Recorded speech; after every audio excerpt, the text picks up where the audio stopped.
Hello guys and welcome to triple I Q. और यहाँ से भाई हम लोग अपने लास्ट वाले सेशन को कंटिन्यू कर रहे हैं। लास्ट वाले सेशन में आपका क्वेश्चन नंबर 31 तक कवर हो गया था। इस पर्टिकुलर सेशन में हम लोग क्वेश्चन नंबर 32 से लेकर के क्वेश्चन नंबर 56 तक कवर कर लेंगे। अभी एमसीक्यूज़ को स्टार्ट करने से पहले यहाँ पे थोड़ा सा बैकग्राउंड फ्रेम बना के दे रहा हूँ भाई मैं आपको, ताकि आपको ये पता चलते रहे कि हम लोग डीसी मशीन के अंदर पहुँचे कहाँ पे हैं। तो जब भी मैं डीसी मशीन लिख रहा हूँ उसका मतलब क्या कि इसके अंदर आपका दोनों मशीन कवर हो जाएगा, डीसी मोटर भी और डीसी जनरेटर भी। तो अगर आप कोई स्टैंडर्ड बुक को फॉलो करेंगे, जैसे अगर हम लोग यहाँ पे ट्रिपल ई आई क्यू के मशीन के रिगार्डिंग जो हम लोगों ने सब्जेक्टिव पेड लेक्चर्स बनाया था, इसमें हम लोगों ने फॉलो किया था पीएस भेमरा को। तो पीएस भेमरा में भाई जैसे आप डीसी मशीन वाला कंटेंट पढ़ेंगे ना, तो इसमें यानी डीसी मोटर और डीसी जनरेटर में कुछ कॉमन पार्ट होता है, फिर कहीं कुछ कॉमन पोर्शन होता है। जैसे आपका कंस्ट्रक्शन, यानी जब आप कंस्ट्रक्शन पढ़ रहे हैं तो कंस्ट्रक्शन भाई दोनों के लिए एक ही साथ पढ़ा जाता है, डीसी मोटर का भी और डीसी जनरेटर का भी। यानी कंस्ट्रक्शन पढ़ना में तो दोनों में कोई भी जरा सा भी फर्क नहीं होता है। या फिर इसको सिंपल वे में कह सकते हैं कि अगर आपके पास कोई डीसी जनरेटर है तो इस डीसी जनरेटर को आप एक तरीके से डीसी मोटर की तरह भी यूज़ कर सकते हैं। कैसे? बस आपको यहाँ पे जो इनपुट दे रहे हैं, जैसे डीसी जनरेटर में आप क्या दे रहे हैं, एक तरीके से मैकेनिकल एनर्जी दे रहे हैं ना, उस मैकेनिकल एनर्जी की जगह आप क्या कर दिए, इसमें इलेक्ट्रिकल एनर्जी दे दीजिए तो ऑटोमेटिक क्या हो जाएगा, मोटर की तरह वर्क करेगा। जैसे आपने यूट्यूब पे एक्सपेरिमेंट भी देखा होगा, जो छोटे छोटे बच्चे लोग एक्सपेरिमेंट करते रहते हैं ना, छोटा सा डीसी मोटर ले लेंगे वो, है ना, इस तरीके का, और इसका जो शाफ्ट है इसको किसी तरीके से प्राइम मूवर से घुमा देंगे और इधर जो है छोटा छोटा एलईडी बल्ब ये सब लगा करके एक तरीके जलाते। तो एक्चुअल में कोई डीसी जनरेटर नहीं है भाई, ये डीसी मोटर ही है। इसको बस क्या कर दिया यहाँ पे, एक तरीके से इनपुट एनर्जी चेंज कर दिया, यहाँ पे मैकेनिकल एनर्जी दे दिया, तो आपको आउटपुट में एक तरीके से क्या मिल रहा है, इलेक्ट्रिकल एनर्जी मिल जा रहा है। और वही अगर आप सेकंड केस में इसमें आप input energy as electrical energy दे दीजिए तो आउटपुट में आपको क्या देखेगा, यहाँ पे मैकेनिकल एनर्जी देखने को मिल जाएगा। तो जो कंस्ट्रक्शन वाला पार्ट होता है भाई, इसमें सबसे इंपॉर्टेंट होता है आपका वाइंडिंग। और वाइंडिंग में भी कौन सा, क्योंकि हम लोग को पता है एक रोटेटिंग मशीन है, तो इनमें क्या होगा, एक स्टेटर होगा, स्टेटर के ऊपर हम लोग फील्ड वाइंडिंग रखते हैं, और फील्ड वाइंडिंग आपको पता है कॉन्सेंट्रेटेड वाइंडिंग होता है। तो उसमें भाई कुछ सीखना ही नहीं, बस तार को पकड़ के लपेट दीजिए। उसका ओरिएंटेशन आपको इस तरीके से रखना पड़ेगा कि एक तरफ नॉर्थ बने, दूसरी तरफ मेरा साउथ बने। क्लियर हो गया? तो वाइंडिंग में भाई स्टेटर का वाइंडिंग को लेकर कोई दिक्कत नहीं है। अब बचा आपका जो रोटर यानी जिसको हम लोग आर्मेचर बोलते हैं। तो आर्मेचर में जो वाइंडिंग पड़ते हैं आपका लैप वाइंडिंग, वेव वाइंडिंग चलता है, जो ऑलरेडी मैंने आपको इस सेशन में रिवाइज करवाया था, है ना। तो वाइंडिंग जब आप पढ़ रहे हैं इसका मतलब क्या हुआ कि मोटर के लिए भी आप पढ़ रहे हैं सेम, और डीसी जनरेटर के लिए भी पढ़ रहे हैं आप सेम। ठीक है, ऐसा नहीं है कि जब आपका मोटर स्टार्ट होगा तो आपको फिर से वाइंडिंग पढ़ना पड़ेगा, नहीं, कॉमन होता है। ठीक है, तो कंस्ट्रक्शन में आपका सबसे इंपॉर्टेंट है वाइंडिंग वाला सेक्शन। और कंस्ट्रक्शन के बाद भाई जब ये सब पढ़ लीजिएगा आप, उसके बाद आपका आता है मशीन के अंदर में सबसे इंपॉर्टेंट फेनोमेना, जो कि है आपका आर्मेचर रिएक्शन। तो आर्मेचर रिएक्शन क्या है कि जब आप डीसी मशीन के ऊपर लोड डालेंगे तो आर्मेचर वाइंडिंग के अंदर आपका करंट आएगा, है ना। और जैसे ही करंट आएगा तो सीधी सी बात है भाई, ये आर्मेचर वाला जो करंट आ रही है अपना खुद का एक फ्लक्स बनाएगा, यानी आर्मेचर फ्लक्स बोल सकते हैं। और एक तो आपका फील्ड फ्लक्स ऑलरेडी है ही अवेलेबल। तो ये दोनों क्या होता है, एक दूसरे से इंटरेक्ट करके ये ओवरऑल फ्लक्स को क्या करता है, घटा देता है। ठीक है, डिक्रीज कर देगा।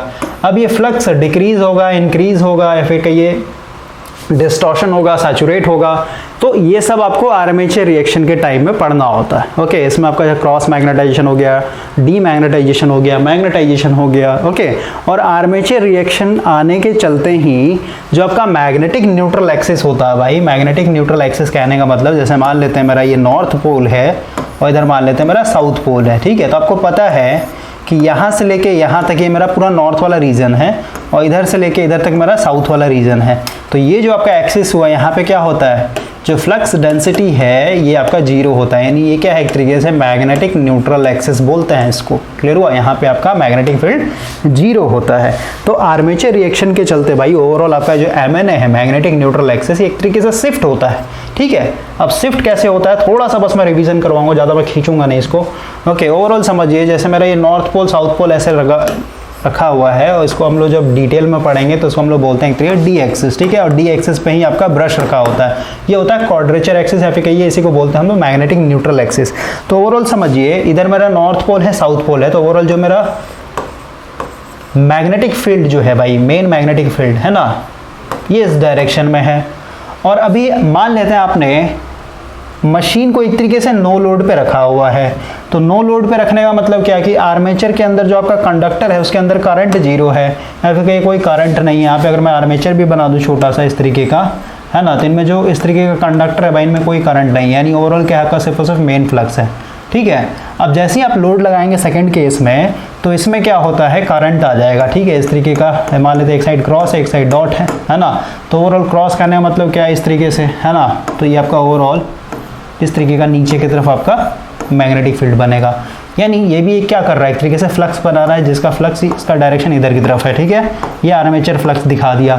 अब इन दोनों का जो रिजल्टेंट अगर हम लोग यहाँ पे फ्लक्स देखेंगे तो आपका कुछ इस तरीके का रहेगा, क्लियर हुआ। ये मेरा एक तरीके से मेन फ्लक्स हो गया।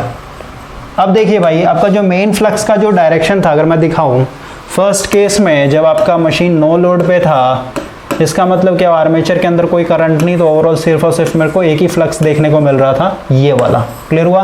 अब जैसे ही आपने लोड डाल दिया तो आप देख रहे हैं कि यहाँ पे भी एक फ्लक्स बन गया, तो ये दोनों एक तरीके से रिएक्ट करके आपका ओवरऑल फ्लक्स कैसे हो गया, ऐसे हो गया। यानी अब जो है इस सिचुएशन में आपका फ्लक्स जो है इस तरीके से ना जा करके ये ओवरऑल भाई ऐसे जाएगा, टिल्टेड हो जाएगा, ठीक है, इस तरीके से, क्लियर हुआ। और अगर फ्लक्स आपका इस तरीके से टिल्ट हो गया तो पहले आपका जो मैग्नेटिक न्यूट्रल एक्सिस था यहाँ पे नो लोड के केस में, अब ये क्योंकि हमेशा परपेंडिकुलर होता है, जैसे ये बी था ना नो लोड के केस में ये वाला, तो इसको परपेंडिकुलर था, तो इसका परपेंडिकुलर अगर आप करेंगे तो आपका एम एन ए यहाँ पे शिफ्ट हो जाता है, ठीक है, ओके। तो ओवरऑल ये सब अपने आप में डिटेल कॉन्सेप्ट है, तो समझिए आर्मेचर रिएक्शन दोनों में कॉमन होता है, तो आर्मेचर रिएक्शन हम लोग साथ में ही पढ़ते हैं। और आर्मेचर रिएक्शन में क्या है, ओवरऑल आपका जो फ्लक्स है वो क्या होगा, डिस्टॉर्ट हो जाएगा, यानी इसमें डिस्टॉर्शन आता है, यानी फ्लक्स का जो शेप होता है वो चेंज हो जाता है, फ्लक्स ओवरऑल डिक्रीज हो जाता है। और अब क्योंकि ये फ्लक्स डिक्रीज हो रहा है तो ओवरऑल क्या होगा, जो मशीन का परफॉर्मेंस होगा वो घटिया हो जाएगा, तो उसको फिर से इम्प्रूव करने के लिए वो क्या करेंगे, इसमें डिफरेंट जुगाड़ लगाता है। जैसे आपका हो गया कंपनसेटिंग वाइंडिंग, है ना, इंटरपोल, ये सब। और अब आप आर्मेचर रिएक्शन पढ़ने के बाद जब आएंगे तो इसमें होता है कम्यूटेशन। तो कम्यूटेशन क्या है, क्योंकि आपको पता है अगर जनरेटर की बात करें तो आपके आर्मेचर में एसी एमएफ इंड्यूस्ड हो रहा है, तो हम लोग क्योंकि ये डीसी जनरेटर तो आउटपुट में को डीसी चाहिए, तो डीसी पाने के लिए यहाँ पे हम लोग क्या कर रहे हैं, एक तरीके से मैकेनिकल रेक्टिफायर लगा रहे हैं। मैकेनिकल मैं इसलिए बोल रहा हूँ क्योंकि गोल गोल घूम रहा भाई एक तरीके से, ठीक है, समझ में। तो ये कम्यूटेटर क्या कर रहा है, इसी को डीसी में कन्वर्ट कर रहा है। तो कैसे होता है, तो इसके लिए हम लोग यहाँ पे कम्यूटेशन प्रोसेस पढ़ते हैं, कम्यूटेशन, ओके। कम्यूटेशन का टाइम पीरियड क्या होगा, डिले कम्यूटेशन है या फिर कहिए, मतलब बहुत कुछ है भाई इसमें पढ़ना, ओके। और कम्यूटेशन में भी फिर प्रॉब्लम आता है स्पार्किंग, क्योंकि आर्मेचर रिएक्शन के चलते आपका एमएनए चेंज हो रहा है, एमएनए चेंज हो सीधी आपको ब्रश शिफ्ट करना पड़ेगा, ब्रश शिफ्ट करने के चलते जो आपका कम्यूटेशन है वो एक तरीके से स्पार्किंग ये सब आएगा, तो अपने आप में बहुत बड़ा टॉपिक है। तो ये तीन चीज़, कंस्ट्रक्शन, आर्मेचर रिएक्शन और कम्यूटेशन, ये कॉमन होता है डीसी मशीन में, तीनों को एक साथ पढ़ते हैं। उसको जब पढ़ लेंगे आप, कॉमन चीज़ को जब आप पढ़ लेंगे तब जाके आपका सेपरेट करके आपको पढ़ना होता है डीसी जनरेटर। और डीसी जनरेटर में जब आप पढ़ेंगे तो इसमें सबसे पहला स्टार्ट होगा आपका कैरेक्टरिस्टिक, ओके। कैरेक्टरिस्टिक पढ़ने के बाद आप पढ़ेंगे पैरेलल ऑपरेशन, मतलब जो जो छोटे छोटे टॉपिक्स हैं, ओके। और फिर आपका डीसी जनरेटर खत्म हो जाता है, उसका फिर आता है आपका डीसी मोटर। तो डीसी मोटर में भी ऑलरेडी आपने कॉमन चीज़ पढ़ रखा है, तो यहाँ पे भी इसमें आपका कैरेक्टरिस्टिक से ही स्टार्ट होगा। कैरेक्टरिस्टिक के बाद आपका स्पीड कंट्रोल करना है, तो कैसे करेंगे, ठीक है, आपका जो टेस्ट किया जाता है इस पर, वो सब हम लोग पढ़ते हैं। तो छोटा छोटा टॉपिक होता है भाई। तो ये ओवरऑल आपका डीसी मशीन है। अब हम लोग स्टार्ट करते हैं। तो ऑलरेडी हम लोगों ने कंस्ट्रक्शन वाला सेक्शन खत्म कर दिया है। कंस्ट्रक्शन में मतलब वाइंडिंग से रिलेटेड जो भी क्वेश्चन था आपका, लैप वाइंडिंग, वेव वाइंडिंग, उसका एमसीक्यूज हम लोगों ने कर लिया है। क्वेश्चन नंबर 31 तक आपका वो खत्म हो गया, कंस्ट्रक्शन खत्म हो गया भाई। योग क्या होता है, योग को लैमिनेट करेंगे या नहीं करेंगे, आर्मेचर के ऊपर लैमिनेशन होगा या नहीं होगा, ऐसा जितना भी क्वेश्चन था वो खत्म हो गया। अब हम लोग कर रहे हैं 32 नंबर से। तो देखिए क्या बोल रहा है, for the same rating a DC machine has, तो डीसी मशीन को एसी मशीन के साथ कंपेयर किया जा रहा है भाई। तो डीसी मशीन में समझिए आपका एक्स्ट्रा कुछ पार्ट होता है, जैसे अभी मैंने इतना चीज़ बताया, तो आपको पता है भाई कि यहाँ पे हम लोग का कम्यूटेटर हो जाएगा, है ना। कम्यूटेटर अपने आप में एक एक्स्ट्रा पार्ट है जो कि जो AC EMF है आपके आर्मेचर में उसको DC में कन्वर्ट करके देगा।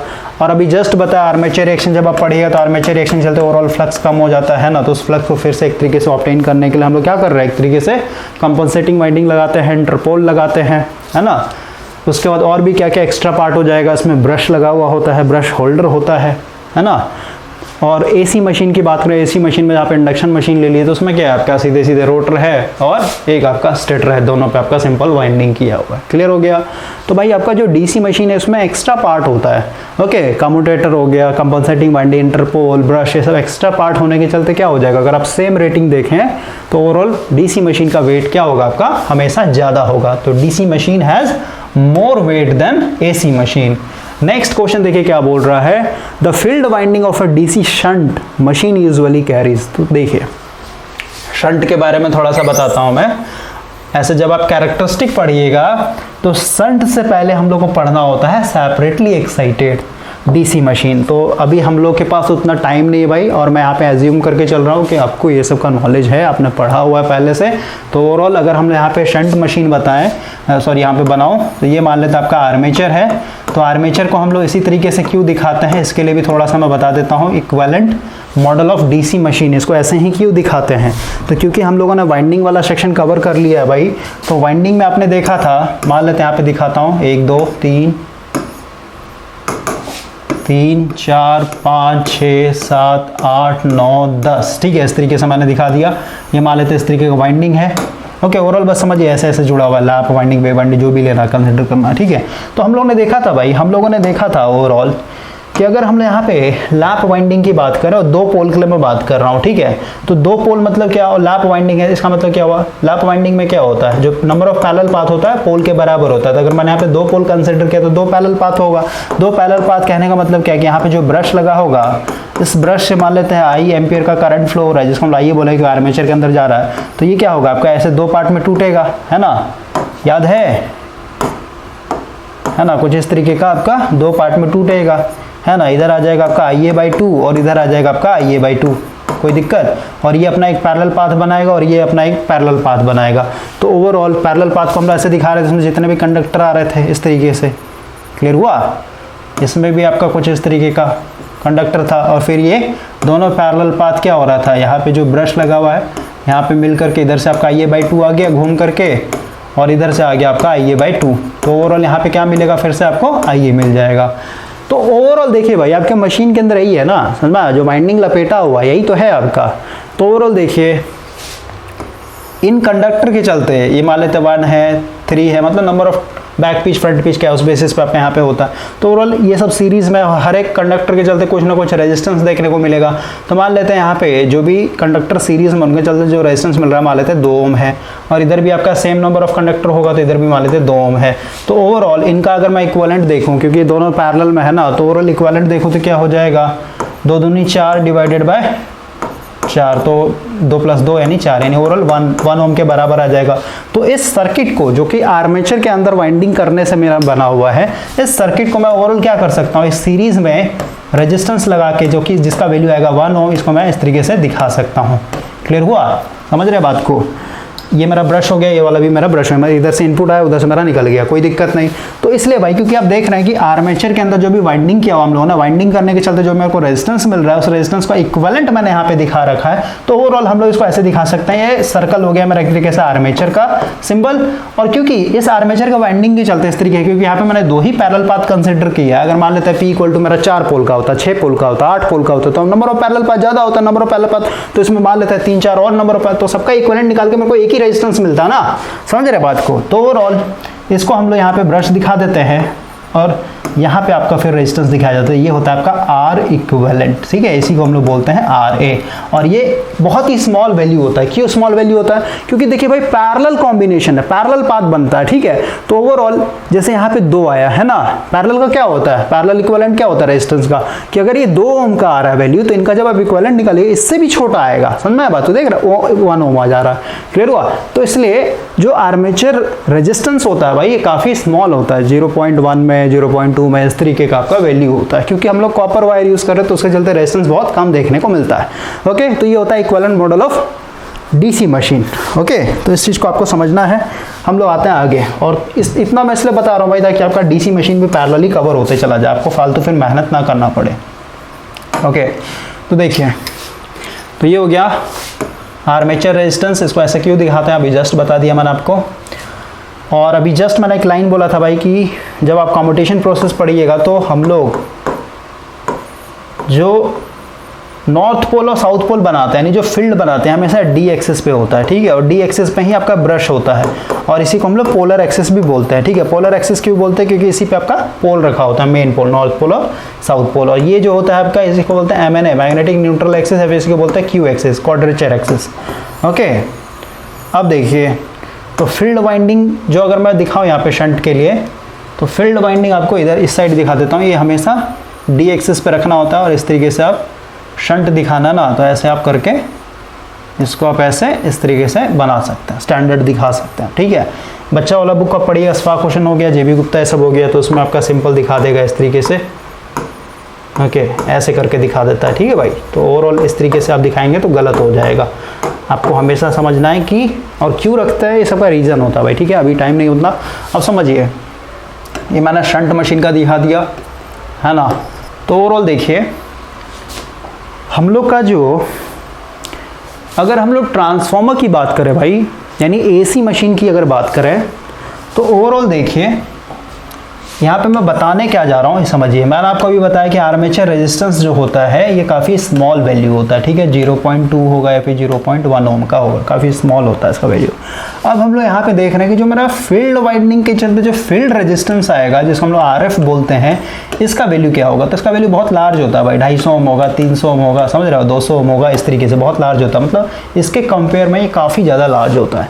ऐसा क्यों होता है? तो समझिए, जैसे अगर मैं यहाँ पे ट्रांसफार्मर की बात करूँ भाई, तो ट्रांसफार्मर में अगर मैं प्राइमरी वाइंडिंग की बात करूँ, तो ओवरऑल हम लोग यहाँ पे AC सप्लाई देते हैं, है ना। प्राइमरी वाइंडिंग में हम लोग AC सप्लाई देते हैं यहाँ से। तो ओवरऑल यहाँ पे होता क्या है, क्योंकि AC मतलब क्या, करंट जो है मेरा एक तरीके से di/dt नेचर का, मतलब करंट जो है टाइम के साथ चेंज हो रहा है, साइनोसोडियल एक तरीके से, कभी हाफ, कभी पॉजिटिव, जीरो, है ना, इस तरीके से। तो ओवरऑल जो मेरा फ्लक्स बनेगा ये भी एक तरीके से d∅/dt नेचर का बनेगा। तो क्योंकि यहाँ पे भाई फ्लक्स चेंज हो रहा है, यहाँ पे जो फ्लक्स बन रहा है आपका ये चेंजिंग नेचर का है, d∅/dt नेचर का है। तो इसके चलते क्या होता है कि EMF इंड्यूस्ड होता है, और ये EMF क्या करता है, इधर से जो करंट आ रहा है ना, इंस्टेंटेनियस करंट, इसको एक तरीके से अपोज करता है। हमेशा यहाँ पे ऑपोजिशन मिलते रहता है। क्लियर हुआ? लेंज लॉ के हिसाब से। यानी यहाँ पे AC के अंदर अगर आपने यहाँ पे मान लेते हैं 250 वोल्ट अप्लाई किया है, फिर 220 वोल्ट अप्लाई किया है ना, तो ओवरऑल यहाँ पे जो करंट फ्लो होगा, सर्किट के अंदर जो करंट फ्लो होगा, ये काफ़ी स्मॉल वैल्यू होता है, ठीक है। इसके चलते यहाँ पे कभी भी आग नहीं लगता, शॉर्ट सर्किट वाला सिचुएशन नहीं आता है। अगर भाई DC में अगर आप आए, जैसे मान लेते हैं मेरे पास ये बैटरी है 12 वोल्ट का, और इसको अगर आपने तार लेके ऐसे शॉर्ट कर दिया ना, आग लग जाएगा, तो तुरंत ये गर्म हो जाएगा, ठीक है। क्यों? क्योंकि भाई यहाँ पे एक तरीके से जो करंट है ये कॉन्स्टेंट है, ठीक है। करंट का कांस्टेंट नेचर है, तो फ्लक्स भी आपका कांस्टेंट, यहाँ पे कभी भी इसको अपोजिशन नहीं मिलेगा, लेंज लॉ कभी भी एग्जिस्ट नहीं करता है यहाँ पे। क्लियर हुआ? तो जो आप भाई यहाँ पे फील्ड के लिए, DC मशीन में फील्ड के लिए जो आप वाइंडिंग कर रहे हैं ना, वापस आते हैं हम लोग यहाँ पे जो आपने वाइंडिंग किया है, क्योंकि आप देख रहे हैं भाई ये DC सप्लाई है यहाँ पे जुड़ा हुआ, तो यहाँ पे मेरे को करंट लिमिट करने के लिए रेजिस्टेंस लगाना पड़ेगा, और ये रेजिस्टेंस मेरा बहुत हाई होना चाहिए, है ना।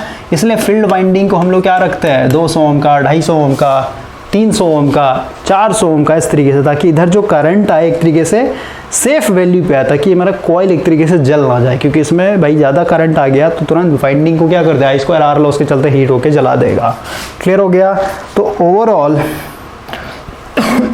ओवरऑल आर्मेचर रेजिस्टेंस कम होता है, फील्ड वाइंडिंग का रेजिस्टेंस बहुत ज़्यादा होता है। अब देखिए मेरे को, क्योंकि यहाँ पे रेजिस्टेंस एक तरीके से ज़्यादा चाहिए, तो ओवरऑल हम लोग क्या करेंगे, हम लोग पास ऑलरेडी पता है कि जो रेजिस्टेंस होता है ये एक तरीके से होता है ρl/एरिया, है ना। तो एरिया को अगर कम कर दे तो रेजिस्टेंस ऑटोमेटिक बढ़ जाएगा। तो ओवरऑल हम लोग क्या करेंगे, यहाँ पे नंबर ऑफ, मतलब यहाँ पे जो थिकनेस होगा वायर का एक तरीके से काफ़ी कम रखते हैं, पतला तार यूज़ करते हैं। अब देखिए पतला तार यूज़ कीजिएगा तो ओवरऑल, और एक चीज़ समझिए यहाँ से, तो समझ में, पतला तार यूज़ करने से मेरा रेजिस्टेंस बढ़ जाएगा, और रेजिस्टेंस हम लोग को बढ़ाना भी है, तो एक तो ऐसे ही नेचुरली हम लोग को पता चल गया। अब समझिए, लेकिन मेरे को भाई यहाँ पे ये फील्ड में इसलिए बना रहा हूँ ताकि मेरे को यहाँ पे फ्लक्स बने। फ्लक्स इक्वल टू क्या होता है, MMF divided by reluctance. MMF की बात करें तो ये होता है NI डिवाइडेड बाय रिलक्टेंस। अब देखिए समझिए मेरी बात को, क्योंकि मेरे को इस फील्ड वाइंडिंग को सेफ रखना था, ये फील्ड वाइंडिंग जल ना जाए मेरा, इसलिए मैंने यहाँ पे हाई रेजिस्टेंस लगाया हुआ है सबसे पहली बात।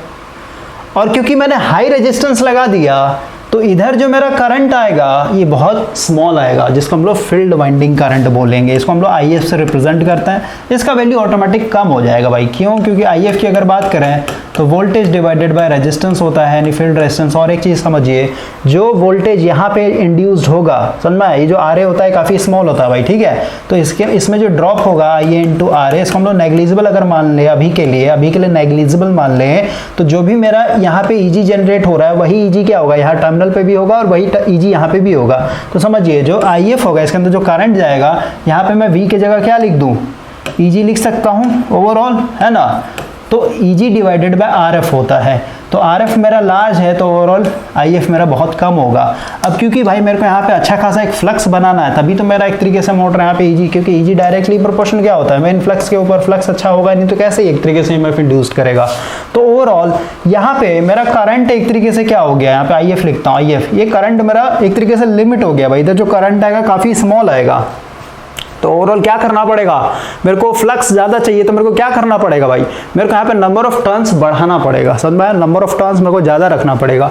इसीलिए यहाँ पे नंबर ऑफ टर्न्स ज़्यादा बनाना पड़ता है, क्योंकि करंट आपका लिमिट हो गया है, करंट आपका बहुत कम आएगा इधर। तो फ्लक्स को मेरे को ओवरऑल एक तरीके से अच्छा खासा बनाने के लिए नंबर ऑफ टर्न्स इंक्रीज रखना पड़ता है, ठीक है।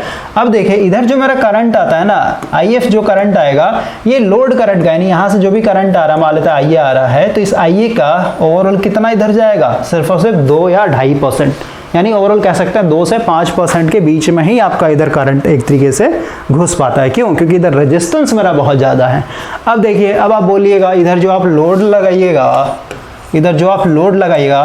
तो लोड का भी तो रेजिस्टेंस ज़्यादा होगा, क्योंकि भाई ये पैरेलल में है दोनों, ठीक है। इधर से जो मेरा मेन करंट आ रहा है ये 2 पार्ट में टूटेगा, एक इधर आएगा एक इधर आएगा। अब समझिए ये जो लोड होता है ना, ये लोड जो है भाई, ये लोड इसका जो रेजिस्टेंस है उस पे नहीं डिसाइड करता है कि कितना ये करंट खींचेगा। लोड जो है भाई, लोड अपना पावर के हिसाब से करंट डिमांड करता है। क्लियर हुआ?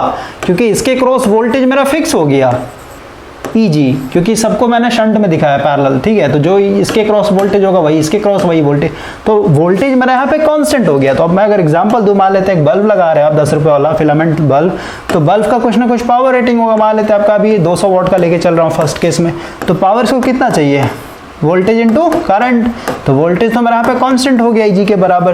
तो ओवरऑल इसको 200 वाट चाहिए, तो ये करंट इस तरीके से खींचेगा यहाँ पे कि दोनों मल्टीप्लाई होकर क्या हो जाए, एक तरीके से 200 वाट लेने लगे। वही सेकंड केस में मान लेते हैं अभी 100 वाट का बल्ब लगा रहा हूँ, तो 100 वाट वाले बल्ब के केस में क्या चाहिए, इसको इसी सेम वोल्टेज पे, यानी EG वोल्टेज पे ही इस तरीके से करंट खींचेगा कि ऑटोमेटिक इसका कितना पावर मिल जाए, 100 वाट का पावर मिल जाए। समझ में आया? तो लोड जो करंट डिसाइड करता है पावर रेटिंग के हिसाब से करता है, रेजिस्टेंस से नहीं होता है कभी भी। इस चीज़ को आप समझिए। तो यहाँ से आपको समझ में आया भाई कि DC शंट मशीन में, फिर चाहे मोटर हो या फिर जनरेटर हो, नंबर ऑफ जो फील्ड वाइंडिंग होता है उसमें नंबर ऑफ टर्न्स ज़्यादा होता है, थिकनेस कम होता है, रेजिस्टेंस बहुत हाई होता है। रेजिस्टेंस बहुत हाई है तो ओवरऑल जो इसका करंट होगा, यानी फील्ड वाइंडिंग के अंदर जो करंट होगा वो एक तरीके से काफ़ी स्मॉल होता है, ठीक है। तो 2 से 5% ऑफ द रेटेड करंट।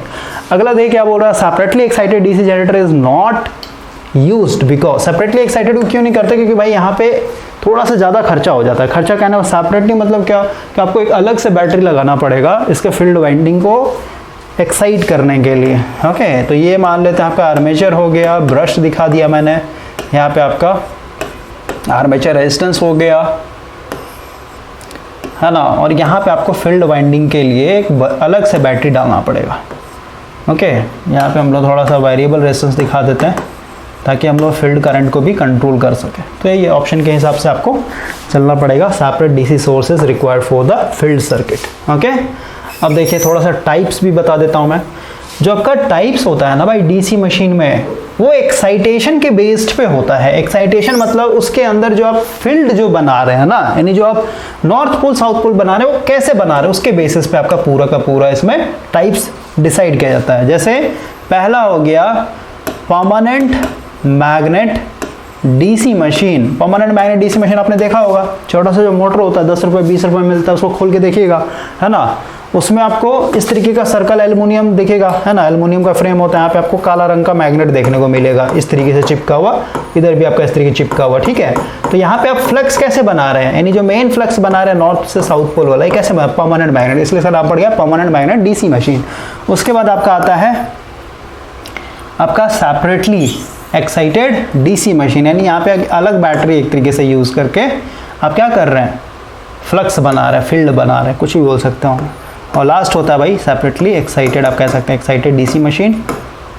उसके बाद होता है आपका सेल्फ एक्साइटेड। सेल्फ एक्साइटेड का मतलब क्या है, ये खुद अपने आप को एक्साइट करेगा, जिसके अंदर आपका शंट आ जाता है, सीरीज आ जाता है, शंट हो गया, सीरीज हो गया, उसके बाद फिर आपका कंपाउंड हो गया। कंपाउंड का मतलब क्या कि इसके अंदर आपका दोनों वाइंडिंग आ जाएगा भाई, सीरीज भी रहेगा और शंट भी रहेगा। और कंपाउंड भी देखें तो कंपाउंड में आपका क्या आ जाएगा, बहुत तरह का टाइप्स होता है, जैसे कम्युलेटिव हो गया, ठीक है। कंपाउंड के अंदर दो टाइप आएगा, कम्युलेटिव, और कम्युलेटिव के अंदर भी तीन टाइप्स आता है।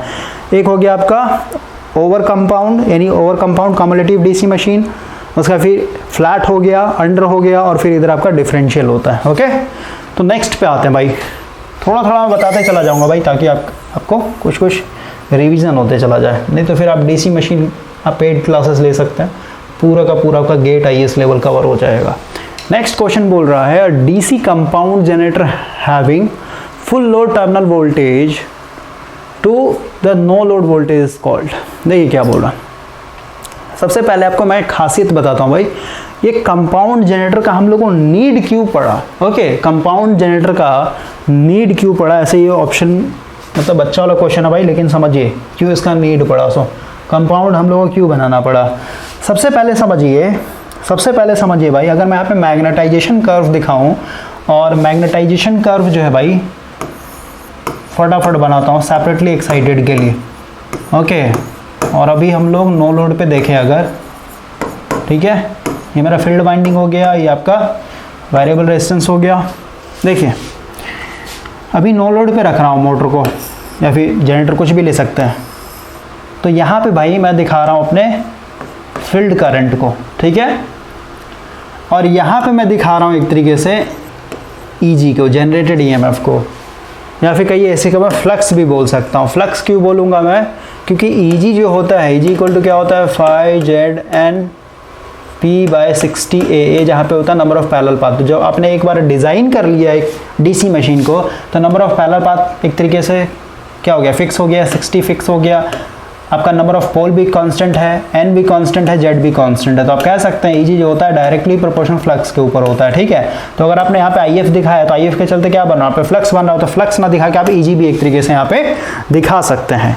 ओके, एक मिनट भाई, कोई मैसेज कर रहा है बार बार।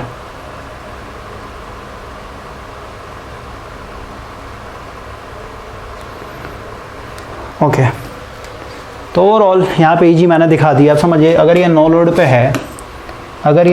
पे है, ओवरऑल, तो यहाँ पे क्या होगा, सबसे पहले हम लोग इस शाफ्ट को डीजल इंजन से कनेक्ट करके इसको घुमा दे रहे हैं, रेटेड स्पीड पे घुमा दे रहे हैं। मान लेते हैं यहाँ पे मैं n = 1000 रख रहा हूँ, ठीक है, 1000 आरपीएम पे घूम रहा है। तो ओवरऑल अभी मैं फील्ड करंट में क्या कर रहा हूँ, एक तरीके से 0 एम्पियर, मतलब यहाँ से एक तरीके से सप्लाई है डिस्कनेक्ट किया हुआ है। तो ओवरऑल क्या होगा, यहाँ पे कुछ ना कुछ रेसिडुअल मैग्नेटिज्म होगा, रेसिडुअल फ्लक्स होगा, उसी चलते क्या होगा, आपको कुछ ना कुछ ईएमएफ देखने को मिलेगा। इस आर्मेचर के कंडक्टर के अंदर ईएमएफ इंड्यूस्ड होगा, समझ में आया। तो ओवरऑल ये मेरा एक तरीके से 0 है, यानी ऑरिजिन है ना। तो ओवरऑल आपका यहाँ से स्टार्ट होगा, यानी ये जो मेरा वोल्टेज बना है, मान लेते हैं 5 वोल्ट है, फिर 2 वोल्ट है। कैसे बन रहा है, क्योंकि इसके पास कुछ ना कुछ रेसिडुअल मैग्नेटिज्म था भाई, ठीक है। तो ओवरऑल यहाँ पे आपका यहाँ से कर्व स्टार्ट होगा, और ये कुछ इस तरीके से ऐसे जाके सैचुरेट हो जाता है, ठीक है। आपने BH कर्व पढ़ा होगा एसी में, लेकिन डीसी चल रहा है तो डीसी भाई कांस्टेंट होता है ना, यानी इस तरीके से आपका लीनियरली बढ़ते चला जाएगा, यानी जैसे जैसे आईएफ बढ़ाएंगे वैसे वैसे आपका ये बढ़ते जाओ, फिर एक सैचुरेशन रीजन हिट कर जाता है, ठीक है। तो ये हो गया आपका नो लोड मैग्नेटाइजेशन कर्व, यानी इसमें जो फ्लक्स बनता है, इस फ्लक्स का एक तरीके से मैंने आपको वेरिएशन बताया है कि जैसे जैसे फील्ड आप चेंज कीजिएगा वैसे वैसे आपका फ्लक्स इस तरीके से होता है। क्लियर हो गया। अब देखिए सेकंड केस में मैं उसमें लोड डाल रहा हूँ, ठीक है। अब जैसे यहाँ पे आपने लोड डाल दिया, तो लोड डालते ही क्या होगा, यहाँ पे आर्मेचर करंट आ जाएगा, और आर्मेचर करंट आ रहा है मतलब क्या है, इसके अंदर अपना ये खुद का एक फ्लक्स बनाएगा, जिसको हम लोग आर्मेचर फ्लक्स बोलेंगे। और ये फ्लक्स और जो फील्ड वाइंडिंग का फ्लक्स है, दोनों एक दूसरे से क्या होता है, रिएक्शन करके ओवरऑल फ्लक्स को क्या करेगा, थोड़ा सा रिड्यूस करेगा, जो हम लोग डीमैग्नेटाइजेशन बोलते हैं, फ्लक्स को डिस्टॉर्ट भी करता है भाई, ठीक है, उसका जो वेवफॉर्म होता है उसको भी चेंज कर देता है, ठीक है, क्लियर हो गया। तो ओवरऑल देखिए मेरा जब ये नो लोड पे था, कोई मैंने यहाँ पे लोड नहीं लगाया था भाई, तो मान लेते हैं ये मेरा एक तरीके से ऑपरेटिंग पॉइंट था। सैचुरेशन रीजन में हम लोग एक तरीके से यूज़ करते हैं डीसी मशीन को, क्लियर हुआ। ऐसे थोड़ा सा और ऊपर ले लेते हैं। सैचुरेशन रीजन मतलब सैचुरेशन हिट करने से पहले वहाँ वाले रीजन को ही हम लोग ऑपरेटिंग पॉइंट बनाते हैं किसी भी मशीन में। क्यों करते हैं उसके पीछे भी रीज़न है, अभी थोड़ा समझा दूंगा मैं आपको। देखिए मान लेते हैं यहाँ पे आपका ये ऑपरेटिंग मशीन है, ऑपरेटिंग मशीन में ये मान लेते अभी नो लोड पे, यानी जब कोई लोड नहीं लगाया था, और यहाँ पे मान लेते रेटेड फील्ड करंट दिया आपने कितना, ये आपका रेटेड फील्ड करंट था, ये वाला वैल्यू, ठीक है, IF रेटेड। तो यहाँ पे आपका जो नो लोड वोल्टेज देखने को मिल रहा था, मान लेते 200 वोल्ट देखने को मिल रहा है, ओके। अब जैसे आपने लोड लगा दिया, लोड लगाते क्या हो गया, यहाँ पे आर्मेचर रिएक्शन आएगा, आर्मेचर रिएक्शन चलते ओवरऑल आपका जो फ्लक्स है, ये थोड़ा सा डाउन हो जाएगा भाई, ठीक है, समझ में। तो डाउन हो गया, इसका मतलब क्या है, इसको हम लोग कुछ इस तरीके से दिखाते हैं, अगर बुक के साथ सिंक्रोनाइज हो तो ये मान लेते हैं इतना जो है आपका डाउन हो गया, ठीक है, ये हो गया एक तरीके से आर्मेचर रिएक्शन के चलते, यानी आर्मेचर रिएक्शन के चलते आपका, और इसमें IRA ड्रॉप भी आएगा, तो IRA ड्रॉप को भी दिखा सकते हैं आप इस तरीके से, आर्मेचर रिएक्शन हो गया, ये आपका IRA ड्रॉप हो गया। तो अगर सिर्फ और सिर्फ आर्मेचर रिएक्शन के ड्रॉप को अगर कंसिडर करेंगे तो लोड लगाती है आर्मेचर रिएक्शन के चलते आपका जो वोल्टेज मान लेते हैं आपका 180 वोल्ट हो गया, यानी 200 से इतना डाउन हो गया। वही IRA इफेक्ट को भी लेके चल रहा है, तो मान लेते आपका लोड लगाते हैं, रेटेड लोड लगाते हैं आपका और ज़्यादा वोल्टेज डाउन हो गया, मान लेते ये डाउन हो, यानी यहाँ पे 150 वोल्ट बचा ओवरऑल, ठीक है। तो ओवरऑल जो आपका कर्व आता है भाई कुछ इस तरीके का आता है, ठीक है, ये इसके पैरेलल चलते आएगा ऐसे, ओके। अब देखिए इसको हम लोगों ने सैचुरेशन पॉइंट पे ही क्यों ऑपरेट किया, इसको ऑपरेटिंग पॉइंट यहीं पे क्यों फिक्स करते हैं, क्योंकि भाई जब ये सैचुरेशन हिट करता है ना, जैसे अगर मैं यहाँ पे ऑपरेटिंग पॉइंट लेके चलता, मान लेते हैं मेरा ऑपरेटिंग पॉइंट यानी नो लोड पे मान लेते ये वोल्टेज मिल रहा है, यहाँ पे मान लेते कितना 150 वोल्ट जो है नो लोड वोल्टेज चल रहा है मेरा, ठीक है। अब जैसे आप लोड लगाइएगा तो लोड लगाते हैं क्या होगा, कुछ ना कुछ आर्मेचर रिएक्शन आएगा, तो आर्मेचर रिएक्शन के चलते यहाँ पे मान लेते इतना डाउन हो गया, ठीक है, उसका IRA ड्रॉप भी आएगा, तो मान लेते इतना डाउन हो गया। तो ओवरऑल यहाँ पे अब रेटेड लोड पे आपको ये 150 वोल्ट ना मिलके ये कितना मिलेगा, मान लेते आपको सिर्फ और सिर्फ 100 वोल्ट ही मिल रहा है, ओके। तो ओवरऑल जब आप सैचुरेशन रीजन से नीचे वाले पॉइंट पे अगर आप ऑपरेटिंग पॉइंट बना देते हैं ना, तो यहाँ पे जो ड्रॉप देखने को मिलता है ये ज़्यादा देखने को मिलता है एज कम्पेयर टू जो आपका सैचुरेशन, क्योंकि यहाँ से देख रहा है ग्राफ एक तरीके स्ट्रेट जा रहा है भाई, ठीक है। तो हल्का सा भी जैसे इसको अगर मैं समझाऊँ यहाँ पे लेके समझाऊँ, मान लेते हैं हल्का सा मेरा ड्रॉप हुआ, ठीक है, आर्मेचर रिएक्शन के चलते, है ना, मतलब इतना ड्रॉप हुआ, इतना ड्रॉप होने के चलते मतलब सिर्फ और सिर्फ इतना ही आपको वेरिएशन देखने को मिल रहा है, क्लियर हो रहा है, सिर्फ और सिर्फ इतना ही। लेकिन वही अगर आप लीनियर वाले रीजन में दिखाएंगे तो हल्का से भी आर्मेचर रिएक्शन ड्रॉप होगा, तो आपको यहाँ पे देख रहे हैं इतना वोल्टेज का एक तरीके से गैपिंग देखने को मिल जाता है, क्लियर हुआ। इसलिए हम लोग सैचुरेशन पॉइंट हिट करने से पहले वाला जो पॉइंट होता है ना, वहीं पे इसका ऑपरेटिंग पॉइंट फिक्स करते हैं, क्लियर हो गया। तो ओवरऑल देख रहे हैं भाई जो मेरा सेपरेटली एक्साइटेड डीसी मशीन है, इसमें आर्मेचर रिएक्शन के चलते IRA ड्रॉप के चलते मेरा क्या हो रहा है, ओवरऑल वोल्टेज डाउन हो जा रहा है। अब एक चीज़ और समझिए, इसी में एक चीज़ और समझाता हूँ मैं। ये मेरा एक तरीके से नो लोड का था, ये मेरा ऑपरेटिंग पॉइंट था, है ना। यहाँ पे मेरे को एक तरीके से नो लोड पे कितना मिल रहा था वोल्टेज, 200 वोल्टेज मिल रहा था, 200 वोल्ट मिल रहा था। और जैसे ही मैंने लोड लगाया, लोड लगाते ही मान लेते ये पूरा इतना ड्रॉप हो गया आर्मेचर और IRA, ठीक है। तो ये मेरे को मिल रहा मान लेते 150 वोल्ट, है ना। तो ओवरऑल समझिए भाई, अगर मेरे को नो लोड पे मेरे को अगर 150 वोल्ट चाहिए होता तो मेरे को फील्ड करंट कितना देना पड़ता, फील्ड करंट मेरे को बस इतना देना पड़ता, समझ रहे बात को, ये वाला। अगर मेरे को 150 वोल्ट चाहिए होता अगर नो लोड पे भाई, तो मेरे को सिर्फ इतना ही फील्ड करंट देना पड़ता, है ना, समझ रहे बात को, सिर्फ और सिर्फ इतना ही देना पड़ रहा। लेकिन अगर आप लोडेड कंडीशन में अगर आपको 150 वोल्ट चाहिए टर्मिनल वोल्टेज, तो आपको फील्ड करंट कितना देना पड़ रहा है, इतना देना पड़ रहा है, समझ रहा है, यहाँ से लेके यहाँ तक। इसका मतलब क्या हुआ कि ये जो आपने एक्स्ट्रा करंट दिया है, फील्ड करंट जो एक्स्ट्रा दिया आपने, ये एक्स्ट्रा फील्ड करंट के चलते जो एक्स्ट्रा फ्लक्स बना हुआ होगा वो कहाँ चला गया, वो आपका एक तरीके से आर्मेचर रिएक्शन के चलते आपका जो फ्लक्स हुआ ना डिक्रीज, उसमें चला गया एक तरीके से, समझ में आया। तो ओवरऑल यहाँ पे आप देख रहे हैं भाई कि आपका आर्मेचर रिएक्शन आने से आपका फ्लक्स डिक्रीज हो जाता है, और उस फ्लक्स को फिर से मेंटेन करने के लिए आप क्या कर रहे हैं, हमेशा एक्स्ट्रा करंट दे रहे हैं, ओके। तो यहाँ पे अब हम लोग कंपाउंड की अगर बात करें तो ये आपका हो गया आर्मेचर, ये हो गया ब्रश, ये हो गया आपका RA, ओके, ये हो गया आपका इस तरीके का मान लेते हैं, शंट में डाल देता हूँ मैं, ओके। या फिर कहिए सेपरेटली में ही समझ जाइए आप, ठीक है। इसको सेपरेट ही रहने देते हैं। अब हम लोग क्या कर रहे हैं भाई, यहाँ पे कुछ नहीं, हम लोग यहाँ पे करंट को एक तरीके से रेटेड ही दे रहे हैं, ठीक है। अब यहाँ पे हम लोग लगा दे रहे हैं एक सीरीज़ में फील्ड। अब देखिए इसका अगर मैं यहाँ पे फिर से नो लोड मैग्नेटाइजेशन कर्व दिखाऊँ तो ये कुछ इस तरीके का जाएगा, सही बात है। ये मान लेते हैं मेरा एक तरीके से ऑपरेटिंग पॉइंट है, यहाँ पे मैं IF दे रहा हूँ, ठीक है। और नो लोड पे इतना रेटेड फील्ड करंट देने से हमारा 200 वोल्ट मिल रहा है, क्लियर हुआ। तो ओवरऑल जैसे आप लोड लगाएंगे तो लोड लगाते हैं क्या होगा, इसमें आर्मेचर रिएक्शन ड्रॉप देखने को मिलेगा, IRA ड्रॉप देखने को मिलेगा। तो ओवरऑल आपका इतना वोल्टेज डाउन हो गया, यानी अभी जो है आपको 150 वोल्ट मिल रहा था। और 150, यही चीज़ मैंने आपको बताया कि 150 वोल्ट अगर आपको नो लोड पे चाहिए होता तो सिर्फ और सिर्फ आपको इतना करंट देना पड़ता फील्ड करंट के लिए।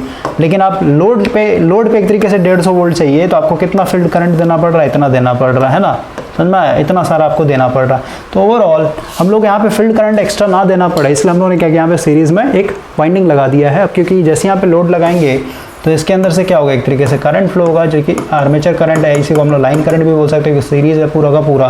तो ओवरऑल ये खुद का क्या करेगा, एक फ्लक्स बनाएगा, और ये फ्लक्स इस तरीके से बनाएगा कि जो मेन फ्लक्स है उसके साथ ये एड अप हो। इसका ओरिएंटेशन इसलिए, मतलब इसका अगर मान लेते हैं इस डायरेक्शन में, इधर से नॉर्थ, इधर साउथ, तो इसका भी इस तरीके का ओरिएंटेशन रखेंगे कि ओवरऑल इधर से मतलब दोनों एड अप होकर के, मतलब आप ऐसे कह सकते हैं भाई कि इस मशीन के अंदर जो आर्मेचर रिएक्शन के चलते जो फ्लक्स डिक्रीज हो रहा है ना, समझ में आया। जैसे मान लेते हैं आर्मेचर रिएक्शन के चलते फ्लक्स में ओवरऑल डिक्रीमेंट आया 2 वेबर का है, तो ओवरऑल ये जो आपने सीरीज में एक्स्ट्रा वाइंडिंग लगाया है ये भी क्या करे, इस तरीके से टर्न रखेंगे, नंबर ऑफ टर्न्स, कि यहाँ पे आपका अगेन क्या हो, एक तरीके से 2 वेबर हो, और जिस डायरेक्शन में ये आ रहा है उसके जस्ट अब होता है कि ये दोनों क्या हो जाए, एक दूसरे को कैंसिल आउट कर दे, और जो मेरा मेन फ्लक्स था एक तरीके से कांस्टेंट का कांस्टेंट बना हुआ रहे, ठीक है।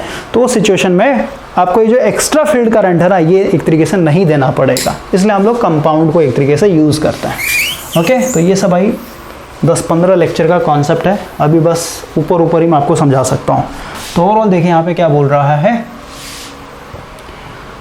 a DC compound generator having low terminal voltage equal to the no load voltage। मतलब इसका मतलब हुआ भाई, ये हो गया IF, ये हो गया हमारा एक तरीके से EG, और क्योंकि लोडेड कंडीशन पे लेके चलते हैं VT मतलब टर्मिनल वोल्टेज की तरफ, तो ये हो गया एक तरीके से मैग्नेटाइजेशन का हर एक जनरेटर के लिए सेम ही बनता है भाई, ठीक है, ओके। तो इसमें क्या है कि आपका जो नो लोड पे वोल्टेज होगा, मान लेते हैं इतना रेटेड करंट देने पे ये फील्ड करंट रेटेड है, यहाँ पे आपको जो नो लोड वोल्टेज मिल रहा है ये एक तरीके से 200 वोल्ट मिल रहा है, ठीक है। और जब आप लोड लगाएंगे तो लोड लगाने से आपको पता है कि इसमें कुछ ना कुछ ड्रॉप देखने को मिलता है, आर्मेचर रिएक्शन IRA ड्रॉप। तो भाई इसमें ऐसा नहीं होगा, समझ में आया, क्योंकि हम लोगों ने यहाँ पे एक एक्स्ट्रा सीरीज में आर्मेचर के साथ वाइंडिंग डाल दिया है। तो जो भी आपका ड्रॉप हो रहा होगा, जो भी वोल्टेज ड्रॉप हो रहा होगा आर्मेचर रिएक्शन IRA ड्रॉप के चलते, ये सीरीज वाइंडिंग अपना खुद का एक फ्लक्स बनाएगा, और ये फ्लक्स क्या करेगा, आर्मेचर रिएक्शन के फ्लक्स को तो कंपनसेट करेगा ही करेगा, साथ ही साथ थोड़ा सा फील्ड और एक्स्ट्रा प्रोड्यूस करेगा, ताकि जो ये IRA ड्रॉप हो रहा है उसको भी क्या करे, क्योंकि भाई IRA ड्रॉप के चलते वोल्टेज ड्रॉप हो रहा है ना, तो फ्लक्स एक्स्ट्रा थोड़ा सा इंक्रीज हो जाएगा। तो सीधी सी बात है, जी मेरा डायरेक्टली प्रोपोर्शनल किसके ऊपर, फ्लक्स के ऊपर। तो फ्लक्स अगर पहले से थोड़ा ज़्यादा बढ़ गया इस वाइंडिंग के चलते, तो ओवरऑल ये भी मेरा बढ़ जाएगा, तो IRA ड्रॉप को भी ये कंपनसेट कर देगा। तो ओवरऑल इस केस में आपको आर्मेचर रिएक्शन ड्रॉप भी दिखाने का कोई मतलब नहीं है, और IRA ड्रॉप को भी दिखाने का मतलब नहीं है, ठीक है। यानी जो नो लोड पे वोल्टेज था वही आपका क्या होगा, लोडेड वोल्टेज होगा। इसका अगर मैं ग्राफ दिखाऊँ, ये तो मैंने समझाने के लिए बता दिया, लेकिन जब आप पढ़ेंगे इसका ग्राफ तो कुछ इस तरीके का होता है भाई, कि नो लोड पे मान लेते हैं मेरा वोल्टेज है, ठीक है, यहाँ पे रेटेड फील्ड करंट है, तो इतना मेरे को वोल्टेज मिल रहा था, यानी नो लोड पे इतना वोल्टेज 200 वोल्ट। तो ओवरऑल अगर मैं फ्लैट की बात करूं तो फ्लैट का आपका यही आएगा, ये फ्लैट होता है, ओके। अगर मैं ओवर की बात करूं तो ओवर आपका कुछ ऐसे जाएगा, ठीक है। ओवर मतलब जो नो लोड पे वोल्टेज मिल रहा है उससे ज़्यादा ही वोल्टेज मिलता है आपका, क्लियर हुआ। और वही अगर मैं अंडर की बात करूं तो अंडर कुछ इस तरीके का आएगा, यानी जो नो लोड पे था उससे कम ही आपको वोल्टेज देखने को मिलता है। और अगर डिफरेंशियल की बात करूं तो डिफरेंशियल तो कुछ इस तरीके से आपका जाता है, मतलब बहुत घटिया होता है इसका, ओके। तो नो लोड वोल्टेज और टर्मिनल वोल्टेज बराबर, इसका मतलब क्या, ये फ्लैट कंपाउंड है। नेक्स्ट बोल रहा है the main drawback of A DC shunt generator is. तो DC शंट जनरेटर का मैंने आपको बताया भाई, यहाँ पे देखिए क्या होगा,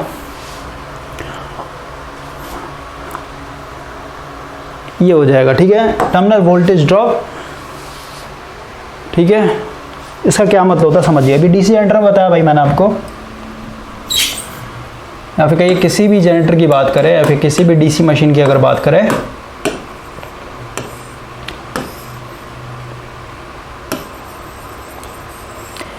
इसमें ओवरऑल दो लॉसेस कॉमन होता है।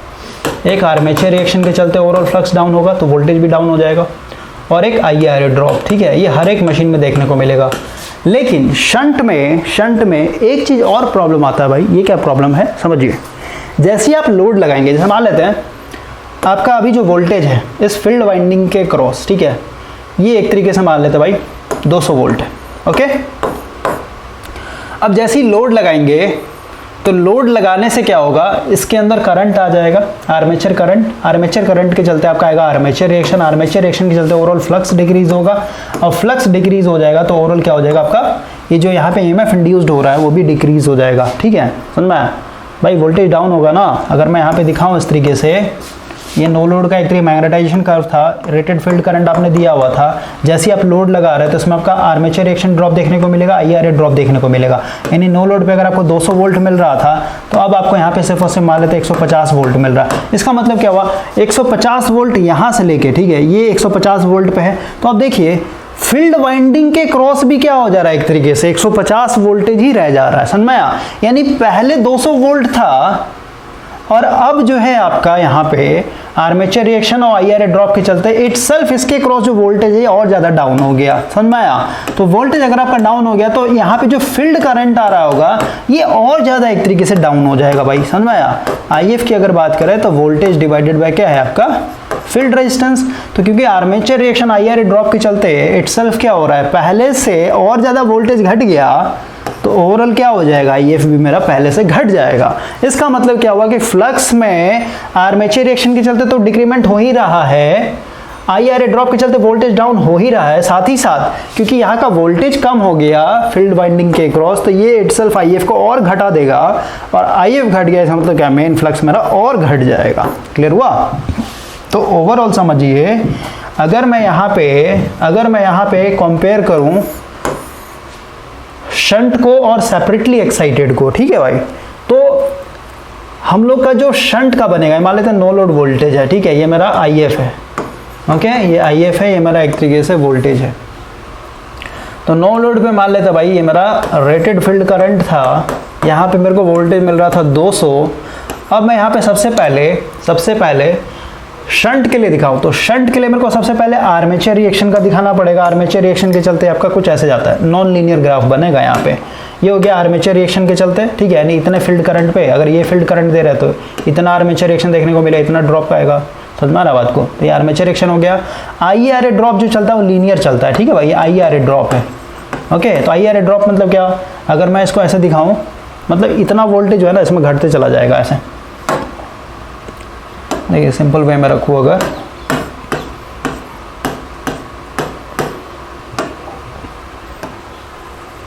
ये कुछ इस तरीके का दिखा दे रहा हूँ भाई, ठीक है, रेटेड फील्ड करंट पे आपका इसमें IR ड्रॉप हुआ, उसके बाद आर्मेचर रिएक्शन का भी ड्रॉप हुआ, उसके बाद और थोड़ा इसको डाउन दिखाता हूँ, इसको ऐसे दिखाता हूँ, ठीक है, शंट का दिखा रहा हूँ मैं। इसमें IR ड्रॉप हुआ, आर्मेचर रिएक्शन के चलते फ्लक्स डिक्रीमेंट हुआ, और उसके चलते मेरा यहाँ पे जो वोल्टेज कम हो रहा है उसके चलते इटसेल्फ क्या हो गया, फील्ड करंट डाउन हो गया, फ्लक्स और मेरा डाउन होता है, EMF भी एक डाउन हो जाएगा, ठीक है। तो ये मेरा हो गया शंट के लिए। लेकिन वही अगर मैं सेपरेटली का दिखाऊँ तो सेपरेटली एक्साइटेड का ऐसे आता है, ठीक है, समझ में आया। यहाँ पे सिर्फ और सिर्फ आर्मेचर रिएक्शन के चलते और IR ड्रॉप के चलते आपको देखने को मिलेगा, ठीक है। ये मेरा एक तरह सेपरेटली का हो गया, ओके। ऐसा क्यों, क्योंकि भाई सेपरेटली एक्साइटेड में हम लोग क्या कर रहे हैं, फील्ड वाइंडिंग को अगर आप ध्यान से देखें तो फील्ड वाइंडिंग क्या है, एक तरीके से ये इंडिपेंडेंट है, समझ में आया। इसके लिए आपने एक सेपरेट बैटरी लगाया हुआ है, इसके अक्रॉस जो वोल्टेज होगा ना ये कभी भी डाउन नहीं होगा। यहाँ पे जो भी इफेक्ट आ रहा है आर्मेचर रिएक्शन और IR ड्रॉप के चलते, तो यहाँ पे फील्ड करंट आपका हमेशा कांस्टेंट होता है, और ये अगर कांस्टेंट है तो ओवरऑल यहाँ पे जो फ्लक्स होगा इसका ये कांस्टेंट हो जाता है, ठीक है। लेकिन शंट में क्या है कि आर्मेचर रिएक्शन के चलते जो आपको देखने को मिल रहा है, IR ड्रॉप के देखने के चलते ओवरऑल मेरा वोल्टेज डाउन हो गया। वही वोल्टेज क्या हो रहा है, क्योंकि सब पैरेलल में लगा इसके क्रॉस आ जा रहा है, तो ओवरऑल क्या हो जाए, वोल्टेज पहले से कम हो गया तो IF और कम हो जाएगा, IF कम हो गया तो और फ्लक्स मेरा कम हो जाएगा। मतलब क्या, इसका जो ग्राफ बनेगा थोड़ा सा और ज़्यादा डाउन दिखाना पड़ेगा आपको। क्लियर हो गया। तो कभी भी आपसे कोई पूछे कि वोल्टेज रेगुलेशन किसका बेस्ट होता है, सेपरेटली का या फिर कहिए शंट का, तो हमेशा भाई दोनों से कंपेयर करें तो separately excited voltage regulation best होता है, क्योंकि इसका नो लोड पे वोल्टेज कितना मिल रहा है 200, फुल लोड पे कितना मिल रहा है, फुल लोड पे कुछ इतना मिलेगा, है ना, मान लेते हैं आपका 180 वोल्ट है ना, no load minus full load divided by full load गुना 100%। तो ये मेरा सेपरेटली क्या हो गया। शंट के लिए पूछेगा तो नो लोड पे भाई, नो लोड पे तो इसको 200 मिल रहा है, लेकिन फुल लोड पे देखिए इतना, मान लेते हैं इतना आपका 150 वोल्ट है ना, माइनस 150 डिवाइडेड बाय 150 गुना 100, समझ में आया। तो वोल्टेज रेगुलेशन कुछ नहीं, नो लोड पे वोल्टेज कितना मिल रहा है और फुल लोड पे वोल्टेज मेरे को कितना मिल रहा है, ठीक है। जितना ज़्यादा इनमें वेरिएशन देखने को मिलता है नो लोड से फुल लोड में, उतना ही घटिया वोल्टेज रेगुलेशन। तो इसमें देख रहे हैं सबसे ज़्यादा देखने को मिल रहा है कि नो लोड पे 200 वोल्टेज मिल रहा है और लोड लगाते हैं 150 वोल्टेज, यानी 50 वोल्ट एक तरीके से मशीन के इंटरनल चीज़ों में ड्रॉप हो जा रहा है। ओके, तो ये शंट का बहुत ही घटिया होता है। क्लियर हो गया। आगे आते हैं अब हम लोग। तो इतना भाई मैंने आपको समझाया है। एमसीक्यूज़ के ऊपर आते हैं, क्वेश्चन क्या बोल रहा है, डीसी जनरेटर का क्या सबसे बड़ा प्रॉब्लम है। तो ये है कि इसमें वोल्टेज ड्रॉप बहुत ज़्यादा देखने को मिलता है, क्योंकि 3 चीज़ के कारण हमें वोल्टेज ड्रॉप देखने को मिल रहा है, आर्मेचर रिएक्शन, IARA ड्रॉप और आपका इटसेल्फ वोल्टेज डाउन होने के चलते फील्ड वाइंडिंग के क्रॉस भी वोल्टेज डाउन हो जाता है। अगला देखिए क्या बोल रहा है, DC machine which are subjected to abrupt changes of load are provided with. देखिए चेंजेस ऑफ लोड, लोड अगर आपका जल्दी जल्दी चेंज हो रहा है, लोड चेंज होने का मतलब क्या, ये जो आपका आर्मेचर है ना, इस आर्मेचर से जो करंट निकल रहा है, लोड मतलब क्या, लोड चेंज होने मतलब पहले मान लें 100 वोल्ट का बल्ब लगाया, ठीक है, तो इस सिचुएशन में आपका फिक्स वोल्टेज होगा, फिक्स वोल्टेज पे करंट कुछ और होगा, फिर मान लेते आपने 200 वोल्ट लगा दिया, फिर मान लेते आपने 400 वोल्ट लगा दिया, इस तरह लोड चेंज होते चला जा रहा है भाई। तो लोड जब चेंज होता है तो यहाँ से जो करंट एक तरीके से विड्रॉ हो रहा है वो भी चेंज हो रहा है, सही बात है। और अगर ये करंट एक तरीके से चेंज हो रहा है तो ओवरऑल यहाँ पे हर एक डिफरेंट पावर के हिसाब से करंट चेंज हो, करंट चेंज हो, जो आर्मेचर रिएक्शन देखने को मिलेगा, हर एक लोड करंट पे आर्मेचर रिएक्शन अलग अलग होगा, समझ में आया। और आर्मेचर रिएक्शन अलग अलग आ रहा है, इसका मतलब क्या हुआ भाई, इस आर्मेचर रिएक्शन को फिर से कंपनसेट करने के लिए क्या करेंगे, यहाँ पे इंटरपोल का एक तरीके से यूज करना है। ये अपना अपना डेप्थ कॉन्सेप्ट है भाई, ठीक है, समझ में आया। इसके लिए आपको पढ़ना पड़ेगा, पूरा 7 से 8 लेक्चर पढ़ना पड़ेगा।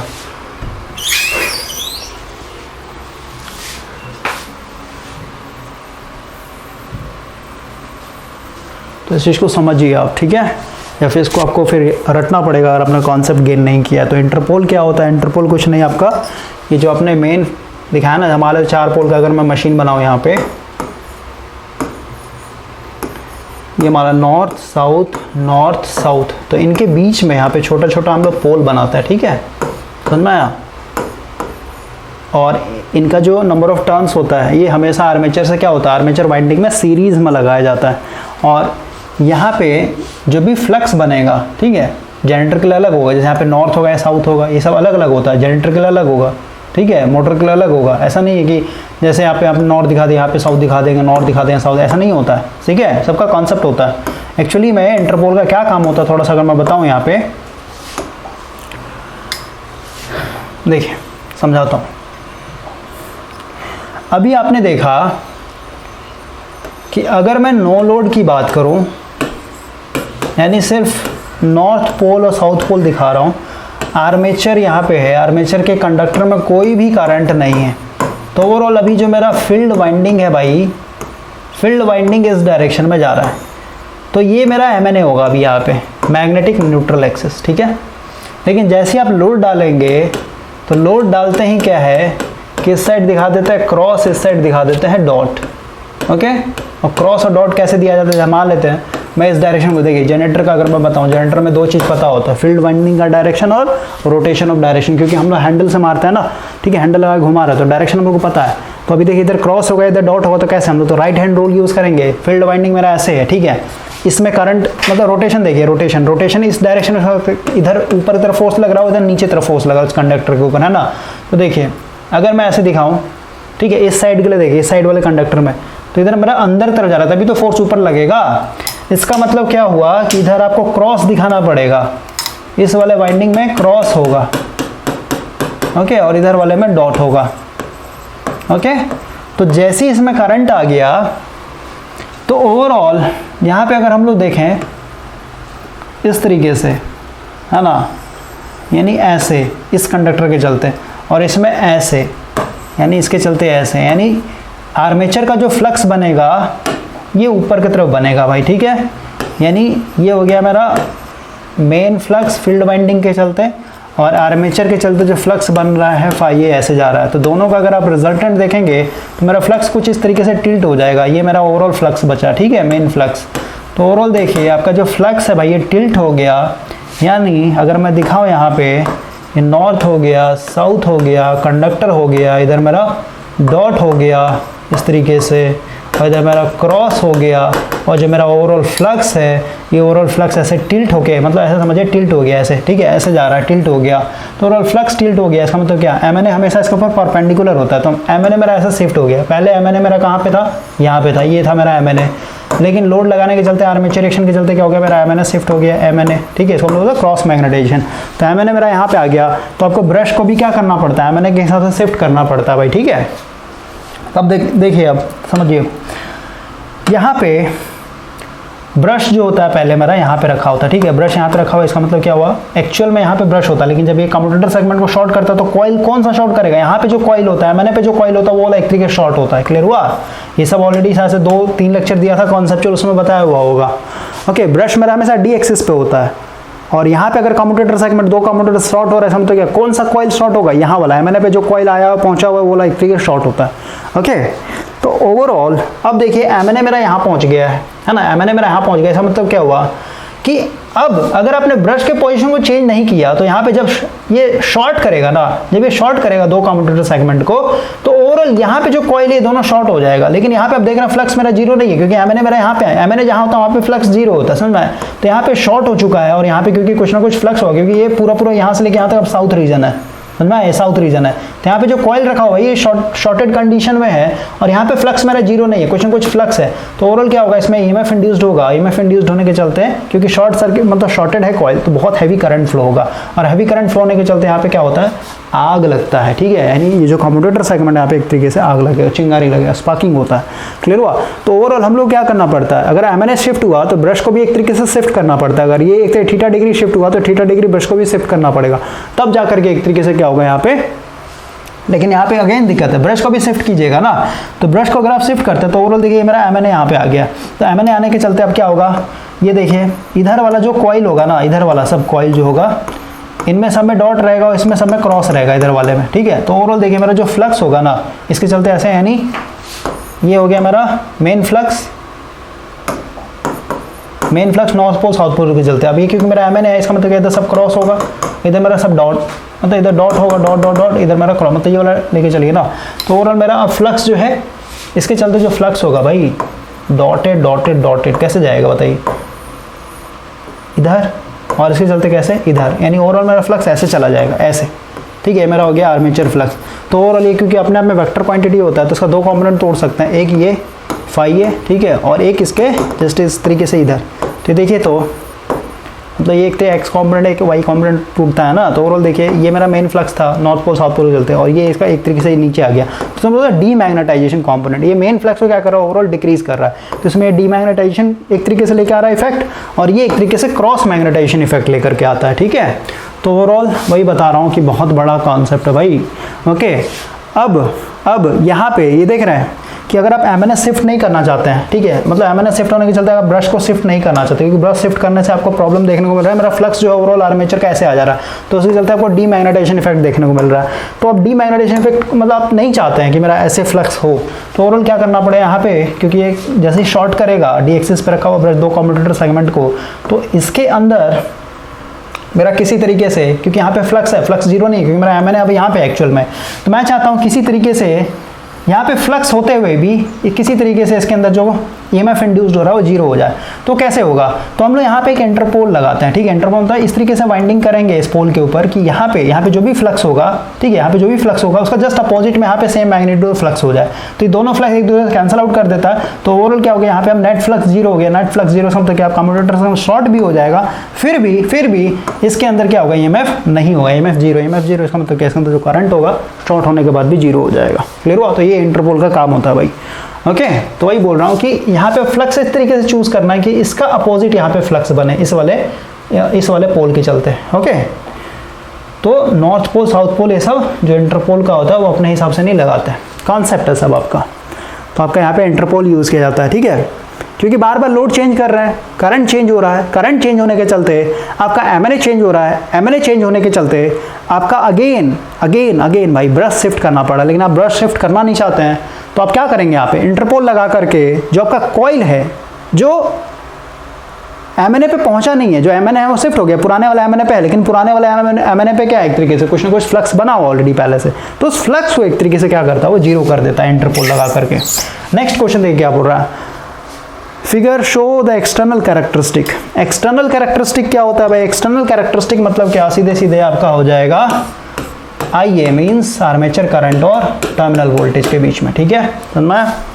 इंटरनल कैरेक्टरिस्टिक मतलब मशीन के अंदर वाला, ठीक है, तो सब समझ में आ जाएगा। अभी हम लोग आते हैं आगे, कितना हो गया 38 हो गया ना 40 पर। भाई ये फीडबैक देना होगा यार आपको, इतना एक्स्ट्रा जो मैं बता रहा हूँ आपके लिए कंफर्टेबल है या फिर बस क्वेश्चन पे बात करूँ मैं, ओके क्योंकि बता दिया मैंने आपको ये काफ़ी बड़ा होता है डीसी मशीन। ओके ये किसका है, ये शंट के लिए भाई, ठीक है, अभी जस्ट बता ना शंट में IRA ड्रॉप होता है, आर्मेचर रिएक्शन ड्रॉप होता है, फिल इन द ब्लैंक दिया हुआ है, क्वेश्चन पूछेगा, और फील्ड वीकेन होता है इटसेल्फ, IF वैल्यू डाउन हो जाती है क्योंकि वोल्टेज एक तरीके से डाउन हो जाता है, तो उसका शंट हो जाएगा। क्लियर हुआ। और सेपरेटली अगर बोलते हैं तो सेपरेटली के लिए इतना नहीं होता, यहाँ पे सिर्फ इसमें एक IRA और आर्मेचर रिएक्शन बस दिखता है, उसमें फील्ड वीकनिंग नहीं होता है क्योंकि बैटरी उसमें कांस्टेंट लगा हुआ है साइड से। अगला देखिए क्या बोल रहा है, इसी वाले फिगर को बोलता है the voltage drop eight number 2, तो नंबर 2 में भी जस्ट दिखाया मैंने आर्मेचर रिएक्शन है, ये आर्मेचर रिएक्शन ये वाला 2 वाला। और देखिए आर्मेचर रिएक्शन का जो ड्रॉप होता है ना वो नॉन लीनियर होता है, ठीक है, नॉन लीनियर क्यों होता है अभी जस्ट बताया भाई, जस्ट बताया मैंने। देखिए फिर से समझाता हूँ, ये हो गया नो लोड मैग्नेटाइजेशन कर्व। हम लोग ऑपरेटिंग पॉइंट फिक्स करके रखते हैं कहाँ पे, सैचुरेशन रीजन में, इधर, ठीक है। तो ओवरऑल देखिए सैचुरेशन रीजन होने से क्या फ़ायदा होता है भाई, जैसे देखिए ये मेरा मान लेते हैं फील्ड करंट है, ठीक है, रेटेड फील्ड करंट। तो अगर मैं फील्ड करंट थोड़ा सा डाउन करूं, देखिए यहाँ पे करता हूँ, ठीक है, इतना मैंने डिक्रीज़ कर दिया, तो ओवरऑल देखिए फ्लक्स में मेरा जो चेंजिंग हो रहा है ना, ये फ्लक्स में मेरा ज़्यादा चेंजिंग नहीं हो रहा है, बहुत कम हो रहा है, बहुत कम, समझ में।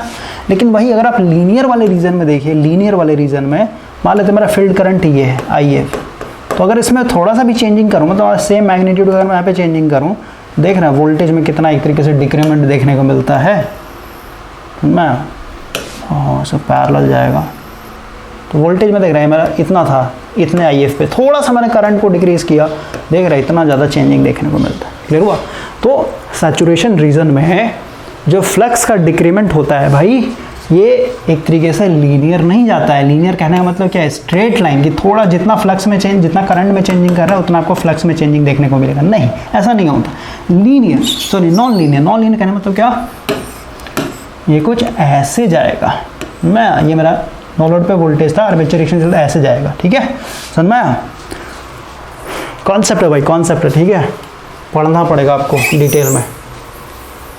2 दिन में मैंने 20 लेक्चर देखा आपके लिए, ठीक है, ताकि मैं रिवीजन करके आपको एक बेस्ट कंटेंट प्रोवाइड कर सकूँ। और 20 लेक्चर का कॉन्सेप्ट मैं आपको कैसे दूँ, यहाँ पे पॉसिबल नहीं है ना। और 20 लेक्चर जो मैंने देखा ना सिर्फ 2 दिन में, सोचिए वो भी 4x स्पीड में, तो आप सोच सकते हैं भाई कि टेक्निकल में सिर्फ एक ही बार मेहनत करना होता है, रिवीजन में फिर टाइम नहीं लगता है, आपका अपने आप स्पीड बढ़ते चला जाएगा। लेकिन फर्स्ट टाइम जब आप पढ़िएगा तो बहुत मेहनत लगेगा, ठीक है। ये खत्म हो गया आर्मेचर रिएक्शन। अगला दे क्या बोल रहा है, इसके लिए नया फोटो दिया हुआ, बोलता है show the external characteristic of dash generator. तो ये सीरीज़ का होता है भाई, ठीक है, ये सीरीज़ का है आपका। देखिए सीरीज़ बताता हूँ मैं आपको, ये हो गया आपका आर्मेचर, ये हो गया आपका RA, वाइंडिंग हो गया आपका सीरीज़ में ही। और यहाँ पे सीरीज़ के लिए क्या होगा, नंबर ऑफ टर्न्स कम होगा लेकिन मोटा तार होगा, क्यों, क्योंकि यहीं से आपका क्या हो रहा है, लोड करंट एक तरीके से जाएगा ना, समझ में आया। और क्योंकि यहाँ पे हम लोग को फ्लक्स बनाना, flux equal to MMF divided by reluctance, MMF equal to होता है NI। तो देखिए यहाँ पे ऑलरेडी करंट क्या है, बहुत लार्ज है, क्योंकि लोड करंट इटसेल्फ इससे होके जाएगा, तो नंबर ऑफ टर्न्स ज़्यादा रखने का कोई मतलब नहीं बनता है। क्लियर। तो ओवरऑल देखिए अगर मैं यहाँ पे नो लोड कैरेक्टरिस्टिक की बात करूँ तो नो लोड कैरेक्टरिस्टिक भाई इसका कैसे बनेगा, मान लीजिए कुछ रेसिडुअल मैग्नेटिज्म होगा, तो ये हो गया IF और ये हो गया हमारा एक तरीके से V, ठीक है। नो लोड पे क्या होगा, जो EG होगा वही मेरा टर्मिनल वोल्टेज हो जाएगा, ठीक है। तो E लिखे या फिर EG लिखे कोई फ़र्क नहीं पड़ता। तो क्योंकि भाई नो लोड पे इसमें कोई करंट ही नहीं आएगा, बस यहाँ पे जो भी रेसिडुअल मैग्नेटिज्म मान लेते हैं, यहाँ पे छोटा सा फ्लक्स आपको देखने को मिल रहा है, तो ओवरऑल सिर्फ इतना ही वोल्टेज जनरेट होगा इसमें, ठीक है, 2 वोल्ट या फिर 3 वोल्ट। क्लियर हुआ? तो नो लोड इस तरीके से हो गया। लेकिन वही अगर आप लोड लगाएंगे, ठीक है, लोड लगाने से क्या होगा, ओवरऑल इसमें करंट आएगा, करंट और जो फ्लक्स और स्ट्रॉन्ग होगा। तो ओवरऑल आपका मतलब हर एक के लिए बताना मैंने, इसी तरीके से मैग्नेटाइजेशन कर्व बनता है, ठीक है। सुनना, ये रेटेड पे आपका कुछ इस तरीके से जाएगा। अब देखिए जब ये नो लोड है, तो नो लोड कहने का मतलब क्या है, इसमें कोई मतलब बहुत कम वोल्टेज होगा ना, सुनना है बात को। और लोड जैसे चेंज कीजिए, मान लीजिए बहुत कम पावर वाला लोड लगा रहा हूँ, तो करंट भी बहुत कम आएगा, क्योंकि अभी जस्ट बताया पावर के हिसाब से आपका ये करंट खींचता है। ओके, तो करंट कब आ रहा है, इसका मतलब फील्ड में भी करंट कम आ रहा है, इसका मतलब क्या, वोल्टेज मेरा धीरे धीरे बढ़ेगा, ठीक है। मतलब यहाँ से समझिए, जीरो से दिखाया, लेकिन जीरो से कभी होगा नहीं भाई, क्योंकि रेसिडुअल मैग्नेटिज्म होता है इसमें। ओके, अगर आप रेसिडुअल मैग्नेटिज्म को कंसीडर ना करें तो ओवरऑल नो लोड पे क्या होगा, इसमें कोई फ्लक्स नहीं है, तो कोई फ्लक्स नहीं है, तो मेरा यहाँ से जीरो होगा, वोल्टेज भी जीरो होगा। अब धीरे धीरे लोड है ना, थोड़ा सा छोटा लोड लगाया तो थोड़ा सा मतलब इसमें करंट आएगा, फ्लक्स बनेगा तो वोल्टेज बनेगा इस तरीके से, ठीक है। जैसे लोड बढ़ाइएगा बढ़ाइएगा बढ़ाइएगा बढ़ाइएगा, ऐसे चलते चला जाएगा, ठीक है, समझ में आया? तो वही है एक तरीके से। क्लियर हुआ? अब देखिए इसका जो सबसे आपसे क्वेश्चन पूछेगा, सबसे घटिया वोल्टेज रेगुलेशन पूरे डीसी जनरेटर में किसका होता है, तो ये होता है आपका डीसी सीरीज़ का, क्योंकि नो लोड पे देख रहे हैं जीरो वोल्टेज दिखा रहा है, फिर कहीं नो लोड पे सिर्फ और सिर्फ आपको 2 या 3 वोल्ट ही देखने को मिलता है। और वही जब आप इसको रेटेड पे अप्लाई कीजिएगा, तो रेटेड पे आपका देख रहे हैं वोल्टेज, ये मान लेते हैं ये वाला एक्सटर्नल, मतलब क्या, ये एक्सटर्नल दिखाया ना, तो ये सिर्फ मतलब बहुत ज़्यादा चेंजिंग आता ना, ये जीरो से लेके इतना है, ठीक है। तो ओवरऑल वोल्टेज रेगुलेशन क्या होगा आपका, अगर मैं यहाँ पे मैग्नेटाइजेशन लेके चलूँ, मतलब रेसिडुअल फ्लक्स, तो क्या हो जाएगा, 2 वोल्ट नो लोड पे था, माइनस मान लेते हैं 200 वोल्ट मिल रहा है रेटेड पे, डिवाइडेड बाय 200, तो ओवरऑल क्या आ जाएगा, माइनस में चला जाएगा, नेगेटिव में चला जाएगा भाई वोल्टेज रेगुलेशन। सोच रहे हैं, तो सबसे घटिया होता है। वही अगर आप शंट और सेपरेटली से कंपेयर करेगा, तो आपका सेपरेटली का अच्छा होता है वोल्टेज रेगुलेशन, ठीक है, as compare to shunt. Shunt में ज़्यादा वोल्टेज ड्रॉप क्यों हो जाता है, क्योंकि इटसेल्फ जो आपका फील्ड वाइंडिंग है उसके क्रॉस जो वोल्टेज है वो डाउन हो जाता है। ओके, अब देखिए आगे आते हैं, और इसमें वोल्टेज ड्रॉप देखने को मिलेगा, ठीक है, वही आर्मेचर रिएक्शन भी आएगा इसमें, और IR ड्रॉप भी देखने को मिलेगा। तो सीरीज़ का हो जाएगा ये, ठीक है, series, third answer. Next question देखिए क्या बोल रहा है, टाइम देखता हूँ मैं कितना टाइम हो गया हम लोग का, 1 आवर, ठीक है, फटाफट करते हैं। तो ये क्या बोल रहा है, फिगर दिखाया गया यहाँ पे, show the external characteristic 3 types of generator having the same rating, ठीक है, सारे का सेम रेटिंग है। Curve two represent, curve two किसके लिए रिप्रेजेंट किया गया है, तो ऑप्शन देखता हूँ मैं, ऑप्शन देखते हैं क्वेश्चन नंबर 41 का। क्वेश्चन नंबर 41 का है शंट, कंपाउंड और सेपरेटली, ठीक है, लिख देता हूँ, शंट, कंपाउंड और सेपरेटली। देखिए शंट का जो वोल्टेज ड्रॉप होगा भाई, कंपाउंड का तो भाई ज़्यादा होगा आपका। ओके, फुल लोड करंट ये कंपाउंड के लिए होगा, क्योंकि कंपाउंड में आपका 3 टाइप होता है ना, ये आपका रेटेड वैल्यू, ठीक है, ध्यान समझना है, नो लोड नहीं है, रेटेड वैल्यू। देखिए अब समझाता हूँ मैं, ये थोड़ा सा चेंजिंग करके दिया हो ग्राफ, ये मेरा एक तरीके से क्या है, रेटेड वैल्यू है, तो समझिए।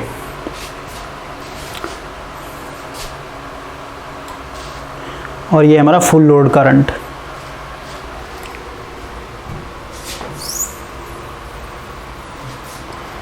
ठीक है, लोड करंट हो गया और टर्मिनल वोल्टेज हो गया।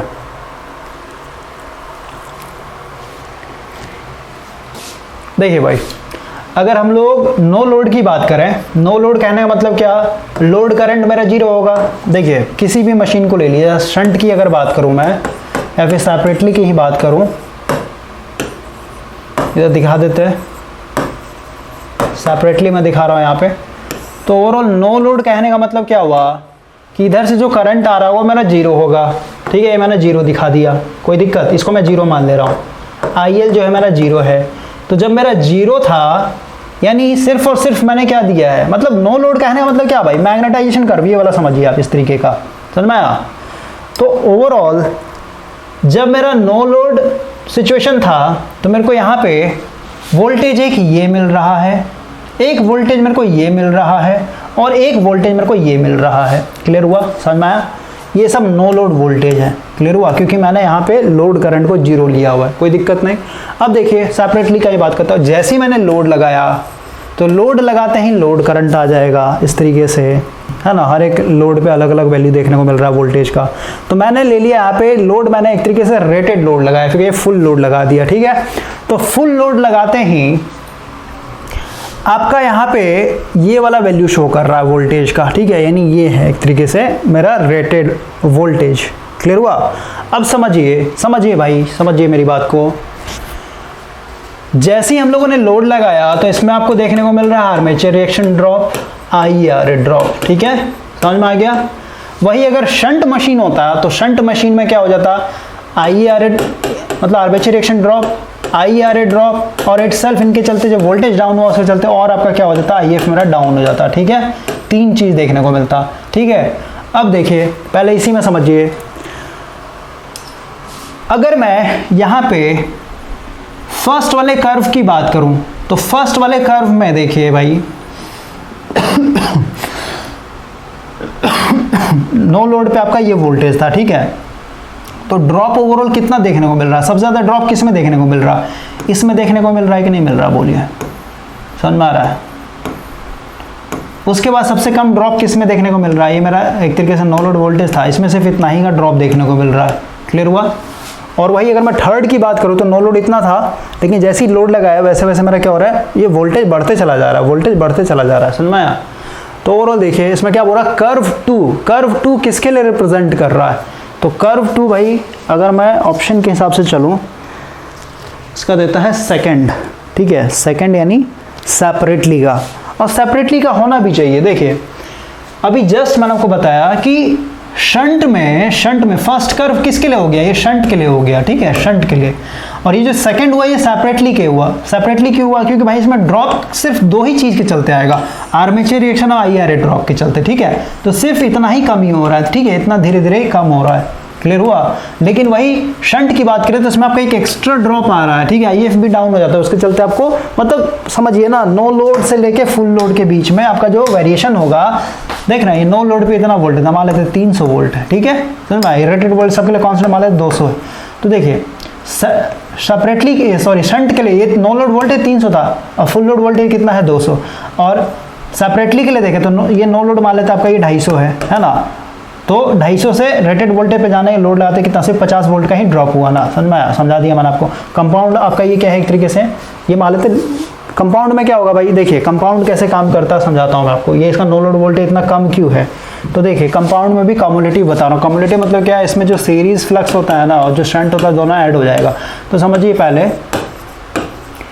ये हो गया मेरा ब्रश और ये हो गया इसका शंट फील्ड वाइंडिंग, और इधर मैं लगा देता हूँ सीरीज वाला। ओके, यहाँ पे भी नो लोड की बात करें तो नो लोड में सिर्फ यहाँ पे मान लो रेसिडुअल फ्लक्स था, उसके चलते कुछ इसको मैं घुमा रहा हूँ ऐसे, ठीक है, प्राइम मूवर से घुमा के इसका स्पीड कांस्टेंट कर दिया 1000 आरपीएम पे, ठीक है। तो भाई अभी इसके अंदर क्या होगा, कुछ ना कुछ रेसिडुअल मैग्नेटिज्म होगा, उसके चलते आपका यहाँ पे ईएमएफ बना होगा 2 वोल्ट या फिर 3 वोल्ट, उसके चलते आपका ये सर्किट, क्योंकि नो लोड इधर ओपन है तो इसका मतलब क्या, जो भी करंट आ रहा होगा ये इस तरीके से आके इसको फिर और ज़्यादा स्ट्रॉन्ग कर दे रहा होगा, है ना, फ्लक्स और स्ट्रॉन्ग हो गया तो ईएमएफ और बन गया होगा ज़्यादा, फिर और करंट आ गया, मतलब इस तरीके से ये वोल्टेज बिल्डअप प्रोसेस होता है। क्लियर हुआ। तो मान लेते हैं भाई नो लोड पे इसने कितना वोल्टेज बनाया, नो लोड पे ये वाला वोल्टेज बनाया यहाँ पे, ठीक है, समझ में आया, छोटा सा वोल्टेज बना ये वाला, मान लेते हैं आपका 100 वोल्ट है। अब जैसे ही आप लोड लगाएंगे तो लोड लगाते ही क्या हो जाएगा, ये भी आपका सर्किट में आ जाएगा यूज, इधर भी करंट आने लगेगा, ठीक है। अब सीधी सी बात है, ये भी फ्लक्स बनाएगा और ये फ्लक्स क्या होगा, इस वाले फ्लक्स के साथ ऐड हो जाएगा और ऐड होकर ओवरऑल मेन फ्लक्स बढ़ जाएगा, ये बढ़ गया तो वोल्टेज मेरा बहुत ज़्यादा हाई हो जाएगा। क्लियर हुआ। इसलिए ये क्या हो रहा है, नीचे से ऐसे ऊपर की तरफ जा रहा है। क्लियर हो गया। अब हम लोग आते हैं आगे, ये सब भाई कॉन्सेप्ट है, समझे, तो बस ऊपर ऊपर मैं मोटा मोटा समझा दे रहा हूँ आपको। अगला देखिए क्वेश्चन क्या बोल रहा है, सेम फिगर, ठीक है, सेम फिगर, ये नीचे वाला फिगर देखते हैं 23 है, नहीं उसी वाले फिगर में बोल रहा है represent the external characteristic of generator curve 3। Curve 3 किसके लिए हो जाएगा, तो कंपाउंड के लिए हो जाएगा, कंपाउंड के लिए हो जाएगा भाई। अभी जस्ट समझाया, 42 का आंसर देखता हूँ मैं, 42 का पहला बिल्कुल सही है। अगला देखिए क्या बोल रहा है, कर्व 1 रिप्रेजेंट, कर्व 1 किसके लिए था, शंट के लिए था। ओके, शंट के लिए, क्योंकि इसमें वोल्टेज ड्रॉप ज़्यादा देखने को मिल रहा था। 43 नंबर सही है। नेक्स्ट क्वेश्चन आता है 44 क्वेश्चन, देखिए भाई क्या बोल रहा है, बोलता है the curve B represent external characteristic of, तो कर्व बी कौन सा है, ये वाला। तो इसमें देखिए ऑप्शन के हिसाब से चलेंगे, ठीक है। नीचे में क्या दिखाया है, लोड करंट है, ठीक है, यानी एक्सटर्नल कैरेक्टरिस्टिक। एक्सटर्नल कैरेक्टरिस्टिक हमेशा लोड करंट और आपका टर्मिनल वोल्टेज के बीच में। एक्सटर्नल मतलब क्या, मशीन के बाहर में आपको क्या देखने को मिलेगा, तो भाई जनरेटर के बाहर में आपको क्या देखने को मिलेगा, सिर्फ दो ही चीज़, यहाँ पे वोल्ट है और करंट कितना आ रहा है भाई, ठीक है। तो लोड करंट हो गया, टर्मिनल वोल्टेज हो गया। तो बोलता है कर्व बी, कर्व बी क्या बताता है, किसके बारे में बताता है, तो देखिए जब आपका IL 0 था, यानी लोड करंट 0 बता, नो लोड का कंडीशन, तो यहाँ पे देख रहा है जो मेरा वोल्टेज मिल रहा है, वोल्टेज मेरे को ये मिल रहा है, ठीक है, यानी 200 वोल्ट मान लेते हैं। और जब आपने फुल लोड लगाया तो ये भी अभी भी 200 वोल्ट मिल रहा है भाई। इसका मतलब क्या हुआ, नो लोड पे भी 200 और फुल लोड पे भी 200, यानी क्या है, ये फ्लैट कंपाउंड है, फ्लैट कंपाउंड, समझ में। और फ्लैट कंपाउंड कैसे काम करता है बताता हूँ मैं आपको। देखें, ये मान लेते हैं आपका आर्मेचर हो गया,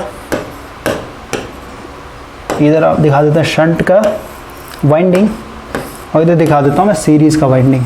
ओके, तो देखिए जैसे ही सबसे पहले यहाँ पे नो लोड पे क्या होगा, सिर्फ और सिर्फ शंट के चलते, यानी इसके चलते आपको फ्लक्स देखने को मिल रहा होगा, है ना। अब जैसे ही आप लोड लगाते हैं, तो लोड लगाते ही क्या होता है, मशीन के अंदर आर्मेचर रिएक्शन देखने को मिलता है, IR ड्रॉप देखने को मिलता है। इसके चलते जो वोल्टेज डाउन हुआ होगा, ये वोल्टेज इसके चलते डाउन हुआ होता है, इसके चलते इटसेल्फ और ज़्यादा IF डाउन है, तो फ्लक्स भी डाउन हो गया होगा।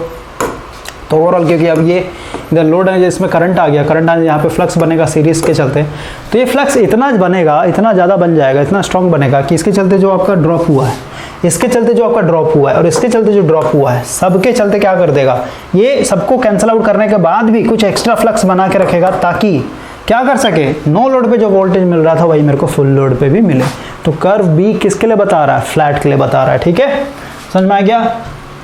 अब देखिए नेक्स्ट क्वेश्चन बोलता था कर्व ए, कर्व ए किसके बारे में बता रहा है, तो कर्व ए भाई आपका बता रहा है एक तरीके, नो लोड पे आपका 200 वोल्टेज था और फुल लोड पे देख रहे हैं एक तरीके से कितना, इतना, यानी यहाँ पे मान लेते हैं 250 वोल्ट, यानी क्या है, एक तरीके से ओवर कंपाउंड है, ओवर कंपाउंड। ओवर कंपाउंड में क्या होता है, यहाँ पे फ्लक्स मेरा एक तरीके से इन सबको कैंसिल आउट करने के बाद भी एक्स्ट्रा बनना चाहिए, ठीक है, ज़्यादा बन जाता है, तो ओवरऑल फ्लक्स मेरा बढ़ गया पहले से, है ना, तो ओवरऑल मेरा EG भी बढ़ जाता है, ठीक है, इसलिए नो लोड से ज़्यादा आपको देखने को मिलता है यहाँ पे।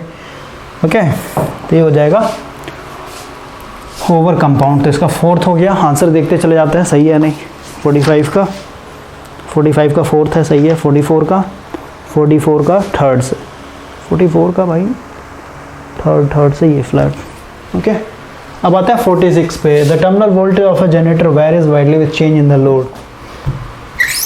देखिए क्या बोल रहा है, terminal voltage of a dash generator varies widely, सबसे ज़्यादा चेंजिंग किस में देखने को मिलता है, ये पूछ रहा है आपसे, तो इसमें हो जाएगा भाई आपका शंट में, ठीक है, आंख बंद करके मार दिया, शंट में आपका नो सीरीज भाई, सीरीज में और ज़्यादा चेंजिंग होता है, सीरीज ऐसे जाता है, ये IL है और ये आपका टर्मिनल वोल्टेज है, तो जब आपका कोई लोड नहीं है और रेसिडुअल मैग्नेटिज्म में नहीं है, तो आपका इस तरीके 0 फिर ऐसे जाता है, ठीक है। तो लोड चेंज कीजिएगा, देख रहे हैं, इसको लोड कीजिए IL, ठीक है, IL करंट चेंज होगा, वैसे मेरा टर्मिनल वोल्टेज वेरी हो जाता है, ठीक है, इसलिए इसका वोल्टेज रेगुलेशन भी बहुत पुअर होता है। बुक को इस साइड ले लेता हूँ मैं, ताकि बार बार नहीं जाना पड़े। 46 का आंसर देना चाहिए, बिल्कुल सही है, फर्स्ट। नेक्स्ट क्वेश्चन देखिए, the effect of armature reaction is to, तो आर्मेचर रिएक्शन का क्या काम होता है भाई, ओवरऑल आपके फ्लक्स को डिक्रीज कर देता है, ठीक है, पहला हो जाएगा आपका फर्स्ट आंसर।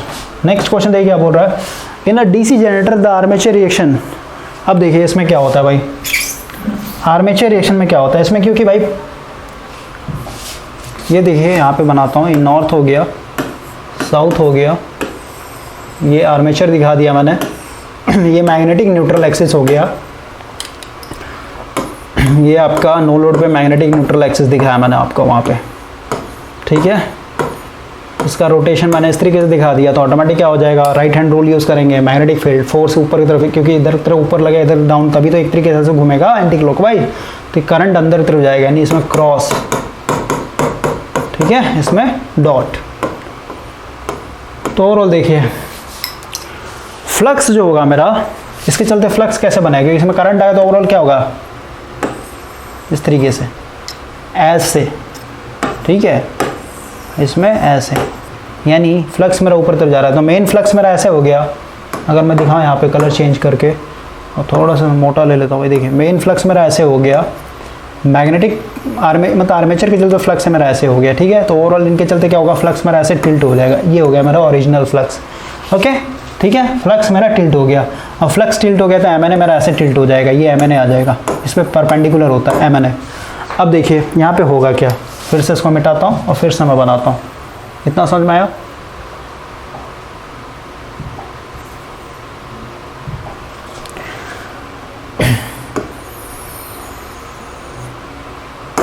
ये हो गया आपका आर्मेचर,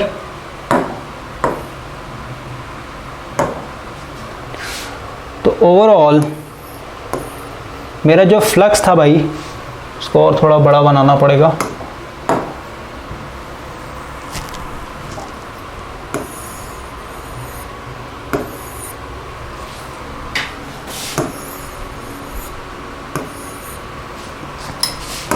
नॉर्थ है, साउथ है, 1 2 3 4 5, इधर दिखाते इधर भी 1 2 4 5, ठीक है।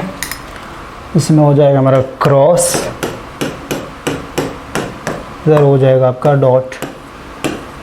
तो ओवरऑल क्योंकि मेरा फ्लक्स ऐसे टिल्ट हो गया है ना, इस तरीके से टिल्ट हो गया भाई, तो टिल्ट होने का मतलब क्या है, यहाँ से पहले देखिए भाई, पहले मान लेते नंबर ऑफ फील्ड लाइंस अगर 100 निकल रहा होगा तो 100 नो लोड पे बता रहा हूँ, नो मतलब जब करंट नहीं आता तो 100 पूरा क्या हो रहा था, इस ये जो आगे वाला पोल शू था ना, इस पोल शू से इक्वली डिवाइड होकर के जा रहा था। यानी पहले जो है नंबर ऑफ फील्ड लाइंस को, जो कि 100 मैंने यहाँ पे कंसिडर किया है, तो 100 फील्ड लाइंस जो है इतने सारे एरिया से एक तरीके से निकल रहा था, इस वाले पूरे एरिया को एक तरीके से यूटिलाइज करके निकल रहा था, ये है ना, ऐसे करके ऐसे जा रहा था पूरा, ऐसे इस तरीके से, समझ में आया।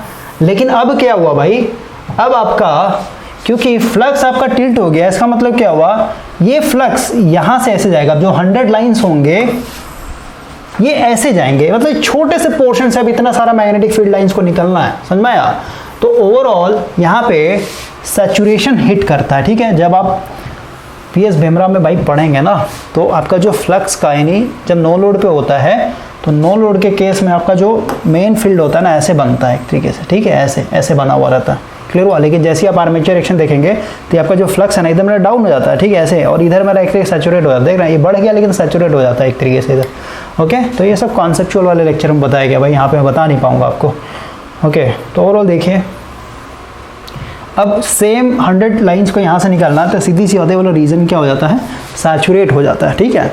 तो ओवरऑल देखिए क्योंकि ये मेरा इस तरीके से घूम रहा है ना, तो ओवरऑल देखिए ये जो नॉर्थ पोल वाला रीजन था, इस नॉर्थ पोल वाले रीजन में क्या हो गया, इसका इधर वाला डाउन हो गया, मैग्नेटिक फील्ड इधर मेरा मतलब इधर डेंस हो गया, ऊपर में क्या हो गया, छिछला हो गया, छिछला मतलब इधर मैग्नेटिक फील्ड बहुत कम है, रेयर है एक तरीके से, ऐसे बैंड होके जाता है भाई, ऐसे बैंड होके जाता है। आप कैसे दिखाऊं, बुक वाला फोटो भी मैंने अटैच नहीं किया, ओके। इसमें देखता हूँ बुक में अगर होगा तो, आपके पास बुक है तो पीछे में देख लीजिएगा, आर्मेचर रिएक्शन ओनली, तो फिर स्पार्कुशन बुक को फॉलो कर सकते हैं, उसमें बच्चे की तरह बताया गया, ओके।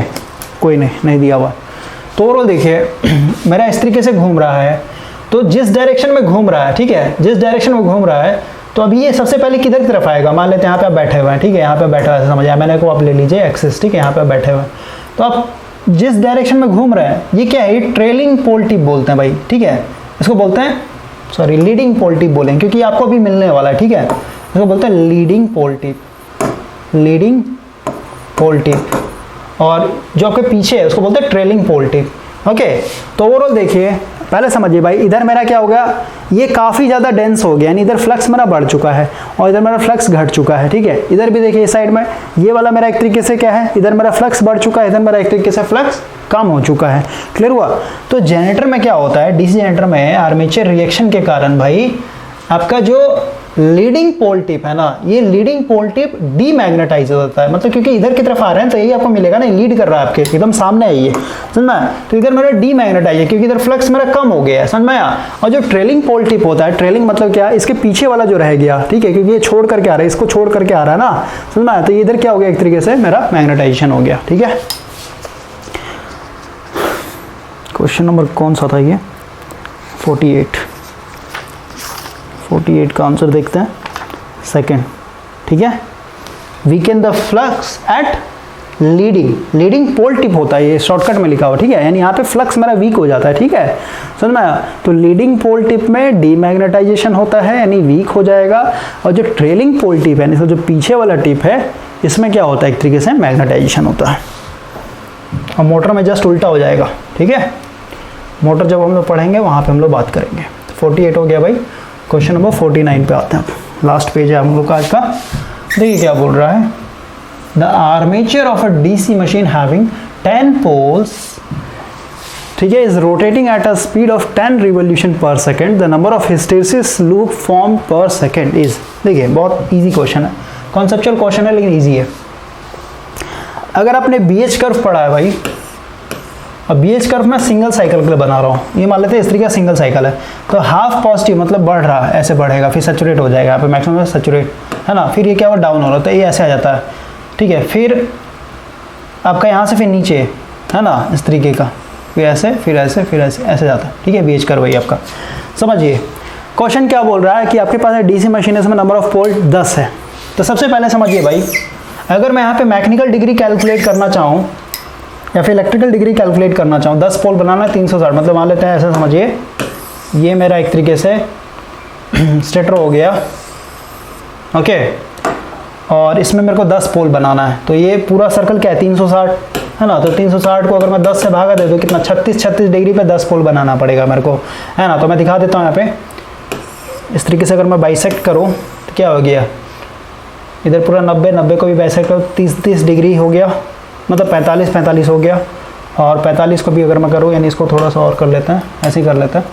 ठीक है, तो इधर दिखा देते हैं, मान लेते हैं नॉर्थ साउथ कितना हो गया? 2 2 4 1 5 दिखा देता हूँ। नहीं, बहुत ज़्यादा हो जाएगा फिर, मतलब समझिए ना, इसमें 10 पोल है भाई। ठीक है, ऐसे समझिए, यहाँ पे दिखा देता हूँ, 1 2 3 4 5 6 7 8 9 और एक और दिखा देते हैं 10। ये 10 पोल हो गया, सब एडजस्टमेंट बनेगा, नॉर्थ साउथ। तो मैंने आपको बताया था भाई, मैकेनिकल डिग्री क्या होता है कि अगर आपके पास कोई कंडक्टर है, इसको एक चक्कर लगाइए आप, तो एक चक्कर लगाने का मतलब क्या हुआ? मैकेनिकल डिग्री कितना बनेगा? थीटा मैकेनिकल कितना हुआ? 360 है ना, 360। लेकिन इलेक्ट्रिकल डिग्री क्या होगा? इलेक्ट्रिक मतलब एक चक्कर लगाने के चलते इस कंडक्टर में कितना एक तरीके से साइकिल बनेगा, EMF का इस तरीके का कितना साइकिल बनेगा। तो इसके लिए मैंने को एक फार्मूला डिफाइन किया था कि जो थीटा इलेक्ट्रिकल होता है, ये होता है P/2 इंटू थीटा मैकेनिकल, है ना, याद होगा आपको।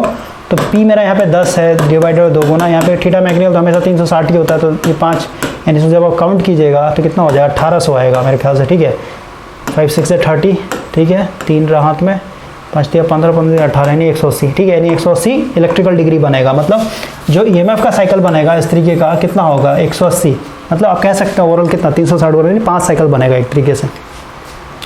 तो देखिए यहाँ पे क्या बोल रहा है, एक आर्मेचर है, तो मतलब डीसी मशीन है, इसमें 10 पोल है। अब बोल रहा है ये जो आर्मेचर है, ये आर्मेचर कितने स्पीड से रोटेट कर रहा है? Is rotating at a speed of 10 revolution per second, इसका स्पीड दिया हुआ। ठीक है, 10 रिवोल्यूशन पर सेकेंड, और पर सेकेंड का मतलब फ्रीक्वेंसी भी आप कह सकते हैं। ठीक है भाई, 1 सेकेंड में 10 बार घूम रहा है। क्लियर हुआ? तो बोलता है number of hysteresis loop form पर साइकिल। देखिए समझिए, अब इसको मैं कैसे समझाऊं, इतना समझ में आ गया। इसमें थीटा इलेक्ट्रिकल 1800 कहने का मतलब क्या है? 5 साइकिल बनाएगा एक तरीके से। ठीक है, यानी अगर ये एक चक्कर लगाएगा कंडक्टर, तो एक चक्कर लगाने का मतलब क्या कि इसमें टोटल 5 साइकिल बनेगा। 5 साइकिल मैंने कैसे बता दिया भाई? 1800 डिग्री में एक तरीके से, यहीं पे देख लीजिए ना, इसको पहले मैं मिटाता हूँ। यहाँ पे देखिए कैसे होता है काउंट। यहाँ पे भाई मैंने आपका एक फार्मूला लिखा ना, theta electrical equal to P/2 into 360। तो 360 डिग्री क्या है? ये एक साइकिल हुआ यहाँ से लेके यहाँ तक, समझ में आया? और 10/2 कीजिएगा तो 5 गुना 360 आया, है ना। तो भाई ये 360 मतलब क्या? एक साइकिल यहाँ से लेके यहाँ तक, और उसको 5 से गुना करें तो क्या 5 साइकिल बनेगा इस तरीके का। ये दूसरा साइकिल हो गया, ये तीसरा साइकिल हो गया, ये चौथा साइकिल हो गया और ये पांचवा साइकिल हो गया, ठीक है। ये 5 साइकिल बनेगा अगर आप इसको एक बार घुमाते तो।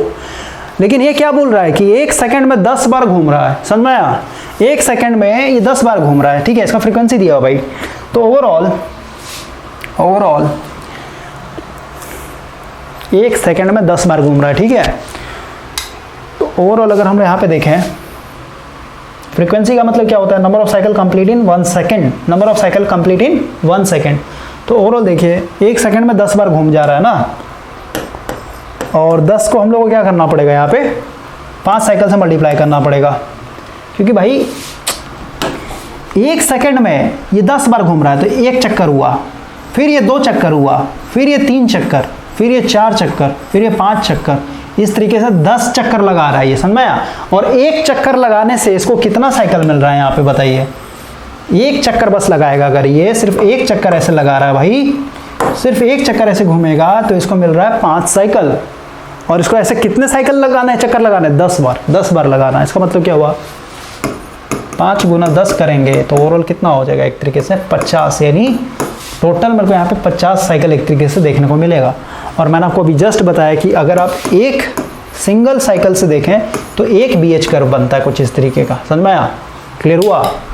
तो ओवरऑल यहाँ पे कितना एक तरीके से देखने को मिलेगा, टोटल 50 साइकिल बन रहा है तो 50 BH कर्व बनेगा।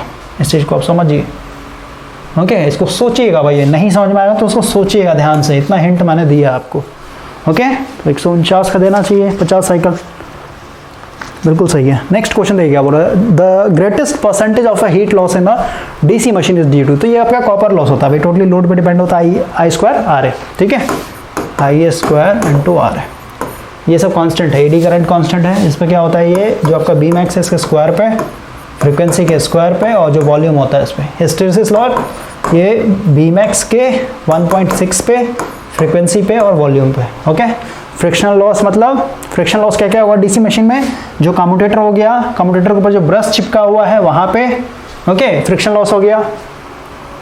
विंडेज लॉस ये सब भी आ जाएगा उसमें, ओके। तो सबसे ज़्यादा गर्मी I² R के चलते होता है, ठीक है। इसलिए हम लोग ओवरलोड नहीं करते, कभी ओवरलोड लगा दिया तो वाइंडिंग हीट हो जाएगा, जल जाएगा।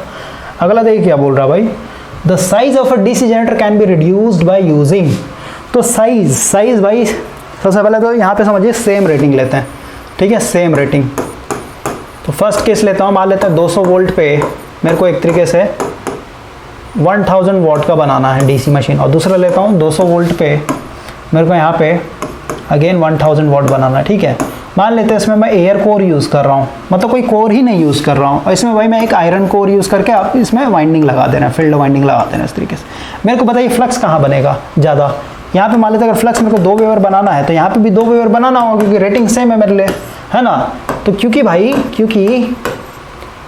यहाँ पे अपने एयर कोर यूज़ किया तो नंबर ऑफ टर्न्स आपको बढ़ाना पड़ेगा। यहाँ पे आयरन है नहीं, परमेबिलिटी है ही नहीं, परमेबिलिटी है नहीं तो सीधे फ्लक्स नहीं बढ़ेगा ज़्यादा, ठीक है। तो आप नंबर ऑफ टर्न ज़्यादा लगाना पड़ेगा सेम मैग्नेटिक फ्लक्स बनाने के लिए। नंबर ऑफ टर्न ज़्यादा बढ़ाएंगे तो सीधी सी बात है, ये वाइंडिंग कहाँ होता है, मशीन के अंदर ही ना घुसाया हुआ रहता है, तो ओवरऑल साइज़ आपका क्या हो जाएगा, बढ़ जाएगा। तो ओवरऑल अगर आपको साइज़ रिड्यूस करना है तो आपका यहाँ पे साइज, इसका साइज़ कम होगा एज कम्पेयर टू दिस वाले, लेकिन दोनों का सेम रेटिंग है, समझ में आया? क्यों? क्योंकि यहाँ पे हम लोगों ने एक तरीके से एयर कोर यूज़ किया और यहाँ पे हम लोगों ने आयरन कोर यूज़ किया हुआ। तो बोला अगर आपको साइज़ डिक्रीज करना तो क्या एक तरीके से बेस्ट होगा, तो मैग्नेटिक मटेरियल हाई परमेबिलिटी का ले लेंगे। हाई परमेबिलिटी मतलब क्या, म्यू का वैल्यू बढ़ जाएगा, म्यू बढ़ गया इसका मतलब क्या, नंबर ऑफ टर्न्स में को कम लपेटना पड़ेगा, कम नंबर ऑफ टर्न्स काम लपेटने से ही मेरा काम चल जाएगा, ठीक है, जैसे यहाँ पे हम लोगों ने किया। नेक्स्ट क्वेश्चन देखें, hysteresis loss in a DC machine is directly proportional to. तो अभी जस्ट बताया हिस्टैरिसीस लॉस 3 चीज़ पे डिपेंड होता है भाई, Bmax का पावर 1.6, वॉल्यूम के ऊपर और फ्रीक्वेंसी के ऊपर, ठीक है। तो ये स्पीड हो जाएगा, फ्रीक्वेंसी मतलब स्पीड ही हुआ, इसको इनडायरेक्टली समझिए, ठीक है। 1 सेकंड में कितने बार घूम रहा है, ठीक है, स्क्वायर मत मार दीजिए कभी भी, ओके। जो विंडेज लॉस होता है ना, विंडेज लॉस वो स्पीड के स्क्वायर के ऊपर होता है। नेक्स्ट क्वेश्चन देखिए क्या बोल रहा है, the physical size of 10 kilowatt 2000 RPM generator. देखिए समझाता हूँ, यहाँ पे 2 जनरेटर लिया हुआ है, पावर रेटिंग दिया हुआ 100 किलोवाट, RPM है मेरा 2000, ठीक है। दूसरा है मेरा अगेन 10 किलोवाट एंड इसका रेटिंग हाफ है और इसका RPM भी हाफ ही है, मतलब बहुत कम है। समझिए, सबसे पहले समझिए, EG जो होता है डायरेक्टली प्रोपोर्शनल होता है phi NZP divided by 60। Clear? यहाँ पे भी सेम यही फार्मूला लगेगा। देखिए सबसे पहले समझिए, मेरा यहाँ पे पावर ज़्यादा है, पावर ज़्यादा है, सीधी सी बात है। स्पीड भी मेरा यहाँ पे ज़्यादा है, इसका मतलब क्या हुआ, स्पीड मेरा यहाँ पे ज़्यादा होने के कारण क्या होगा, वोल्टेज भी ज़्यादा हो जाएगा, ऐसे समझिए, है ना। पावर इक्वल टू क्या होता है, वोल्टेज इंटू करंट, है ना। तो ओवरऑल देखिए, अगर मेरा वोल्टेज बढ़ाना है तो ओवरऑल क्या करें, स्पीड को बढ़ा देंगे। तो स्पीड यहाँ पे ऑलरेडी बढ़ा हुआ है, ठीक है, और यहाँ पावर रेटिंग ज़्यादा है as compare to this. Okay, अब देखिए यहाँ पे समझिए, यहाँ पे मेरे को 10 किलोवाट का एक तरीके से पावर चाहिए आउटपुट में, तो आरपीएम बहुत कम कर दिया, आरपीएम बहुत कम कर दिया। इसका मतलब क्या भाई, स्पीड कम है, एन बहुत कम है, 200 आरपीएम ही है, लेकिन आपको इतना पावर बनाना है, यानी power equal to voltage into current. तो ओवरऑल क्या करना पड़ेगा आपको, यहाँ पे भाई नंबर ऑफ टर्न्स ज़्यादा रखना पड़ेगा वाइंडिंग का, तभी तो इस कम आरपीएम में धीरे धीरे घूम रहा है। स्लोली आरपीएम पे भी क्या होगा, नंबर ऑफ टर्न्स ज़्यादा हो जाता है, ऑटोमेटिक क्या होगा, ईएमएफ यहाँ पे ज़्यादा इंड्यूस्ड होगा ना, क्योंकि ईएमएफ देख रहा है नंबर ऑफ टर्न्स पे डिपेंड कर रहा है, ठीक है। मतलब ये जेड हो गया ना, जेड मतलब कंडक्टर हो गया भाई। तो कंडक्टर को क्या करेंगे, एक तरीके से होता है ना, कंडक्टर इक्वल टू क्या होता है, जो भी आपका नंबर ऑफ टर्न्स है उसको हम लोग 2 से मल्टीप्लाई करते हैं तो कंडक्टर आ जाता है, ठीक है। तो कंडक्टर को आप नंबर ऑफ टर्न्स से भी रिप्लेस कर सकते हो। तो ओवरऑल समझिए इसको, ये तो फील करने वाली बात है ना भाई। यहाँ पे आरपीएम कम है तो सीधी सी बात है, नंबर ऑफ टर्न्स आपको बढ़ाना पड़ेगा, तभी तो नंबर ऑफ टर्न्स बढ़ाएंगे तो ओवरऑल आपका क्या हो जाएगा, ईजी एक तरीके से बढ़ जाएगा, क्योंकि आपका ये 10 मतलब दोनों का जो होगा ना आपका साइज, ये अप्रॉक्सीमेटली सेम होगा एक तरीके से। और यहाँ पे पावर देख रहे हैं, ये 10 किलोवाट का, ये 100, मतलब समझिए 10 गुना ज़्यादा है। तो ओवरऑल 10 गुना ज़्यादा है, लेकिन यहाँ पे आरपीएम भी तो बढ़ा दिया हम लोगों ने, समझ में आया। तो यहाँ पे सेम नंबर ऑफ टर्न, जितना आपने यहाँ पे नंबर ऑफ टर्न नहीं यूज़ किया, यहाँ पे एक तरीके से रखेंगे, लेकिन यहाँ पे आरपीएम ज़्यादा कर दिया है। तो ओवरऑल क्या होगा, देखिए दोनों का सेम साइज आ रहा है ना, मतलब समझिए दोनों का सेम साइज है भाई, इस तरीके से समझिए दोनों का सेम साइज है, यही है इसका साइज, ओके। लेकिन ये ज़्यादा पावर रेटिंग का है, तो इसका मतलब क्या, सेम साइज मतलब क्या, इसमें नंबर ऑफ टर्न्स और इसमें नंबर ऑफ टर्न्स दोनों सेम है, आर्मेचर में भी और फील्ड वाइंडिंग पे भी। लेकिन यहाँ पे आरपीएम का स्पीड ज़्यादा किया हुआ है, रोटर का स्पीड ज़्यादा है यहाँ पे, तो ओवरऑल क्या होगा, पावर आपको ज़्यादा देखने को मिला सेम नंबर ऑफ टर्न्स पे। और यहाँ पे क्या है, एक तरीके से यहाँ पे आरपीएम कम है, आरपीएम कम है, सीधी सी बात, आपको 10 किलोवाट पावर चाहिए, तो यहाँ पे नंबर ऑफ टर्न्स क्या करना पड़ेगा, इसी के बराबर रखना पड़ेगा। क्लियर हो गया। तो ये सब समझने वाली बात है भाई, इसमें ये तो बच्चा वाला क्वेश्चन है। नेक्स्ट क्वेश्चन देखिए क्या बोल रहा है, dash together are called stray losses. तो स्ट्रे लॉस मतलब जो कांस्टेंट लॉस होता है ना, उसको मतलब स्ट्रे लॉसेस।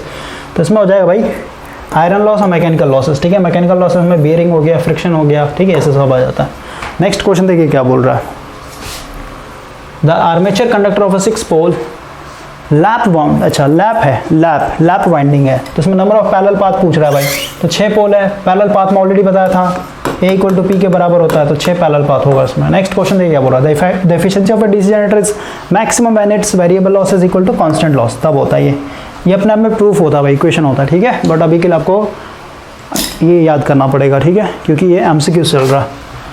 तो 56 तक कवर हो गया, सेशन काफ़ी डिटेल वाला था भाई। आप मेरे को कमेंट करके बताइएगा कैसा लगा, इतना एक्सप्लेनेशन सही है या फिर शॉर्टकट में चलना चाहिए, ओके।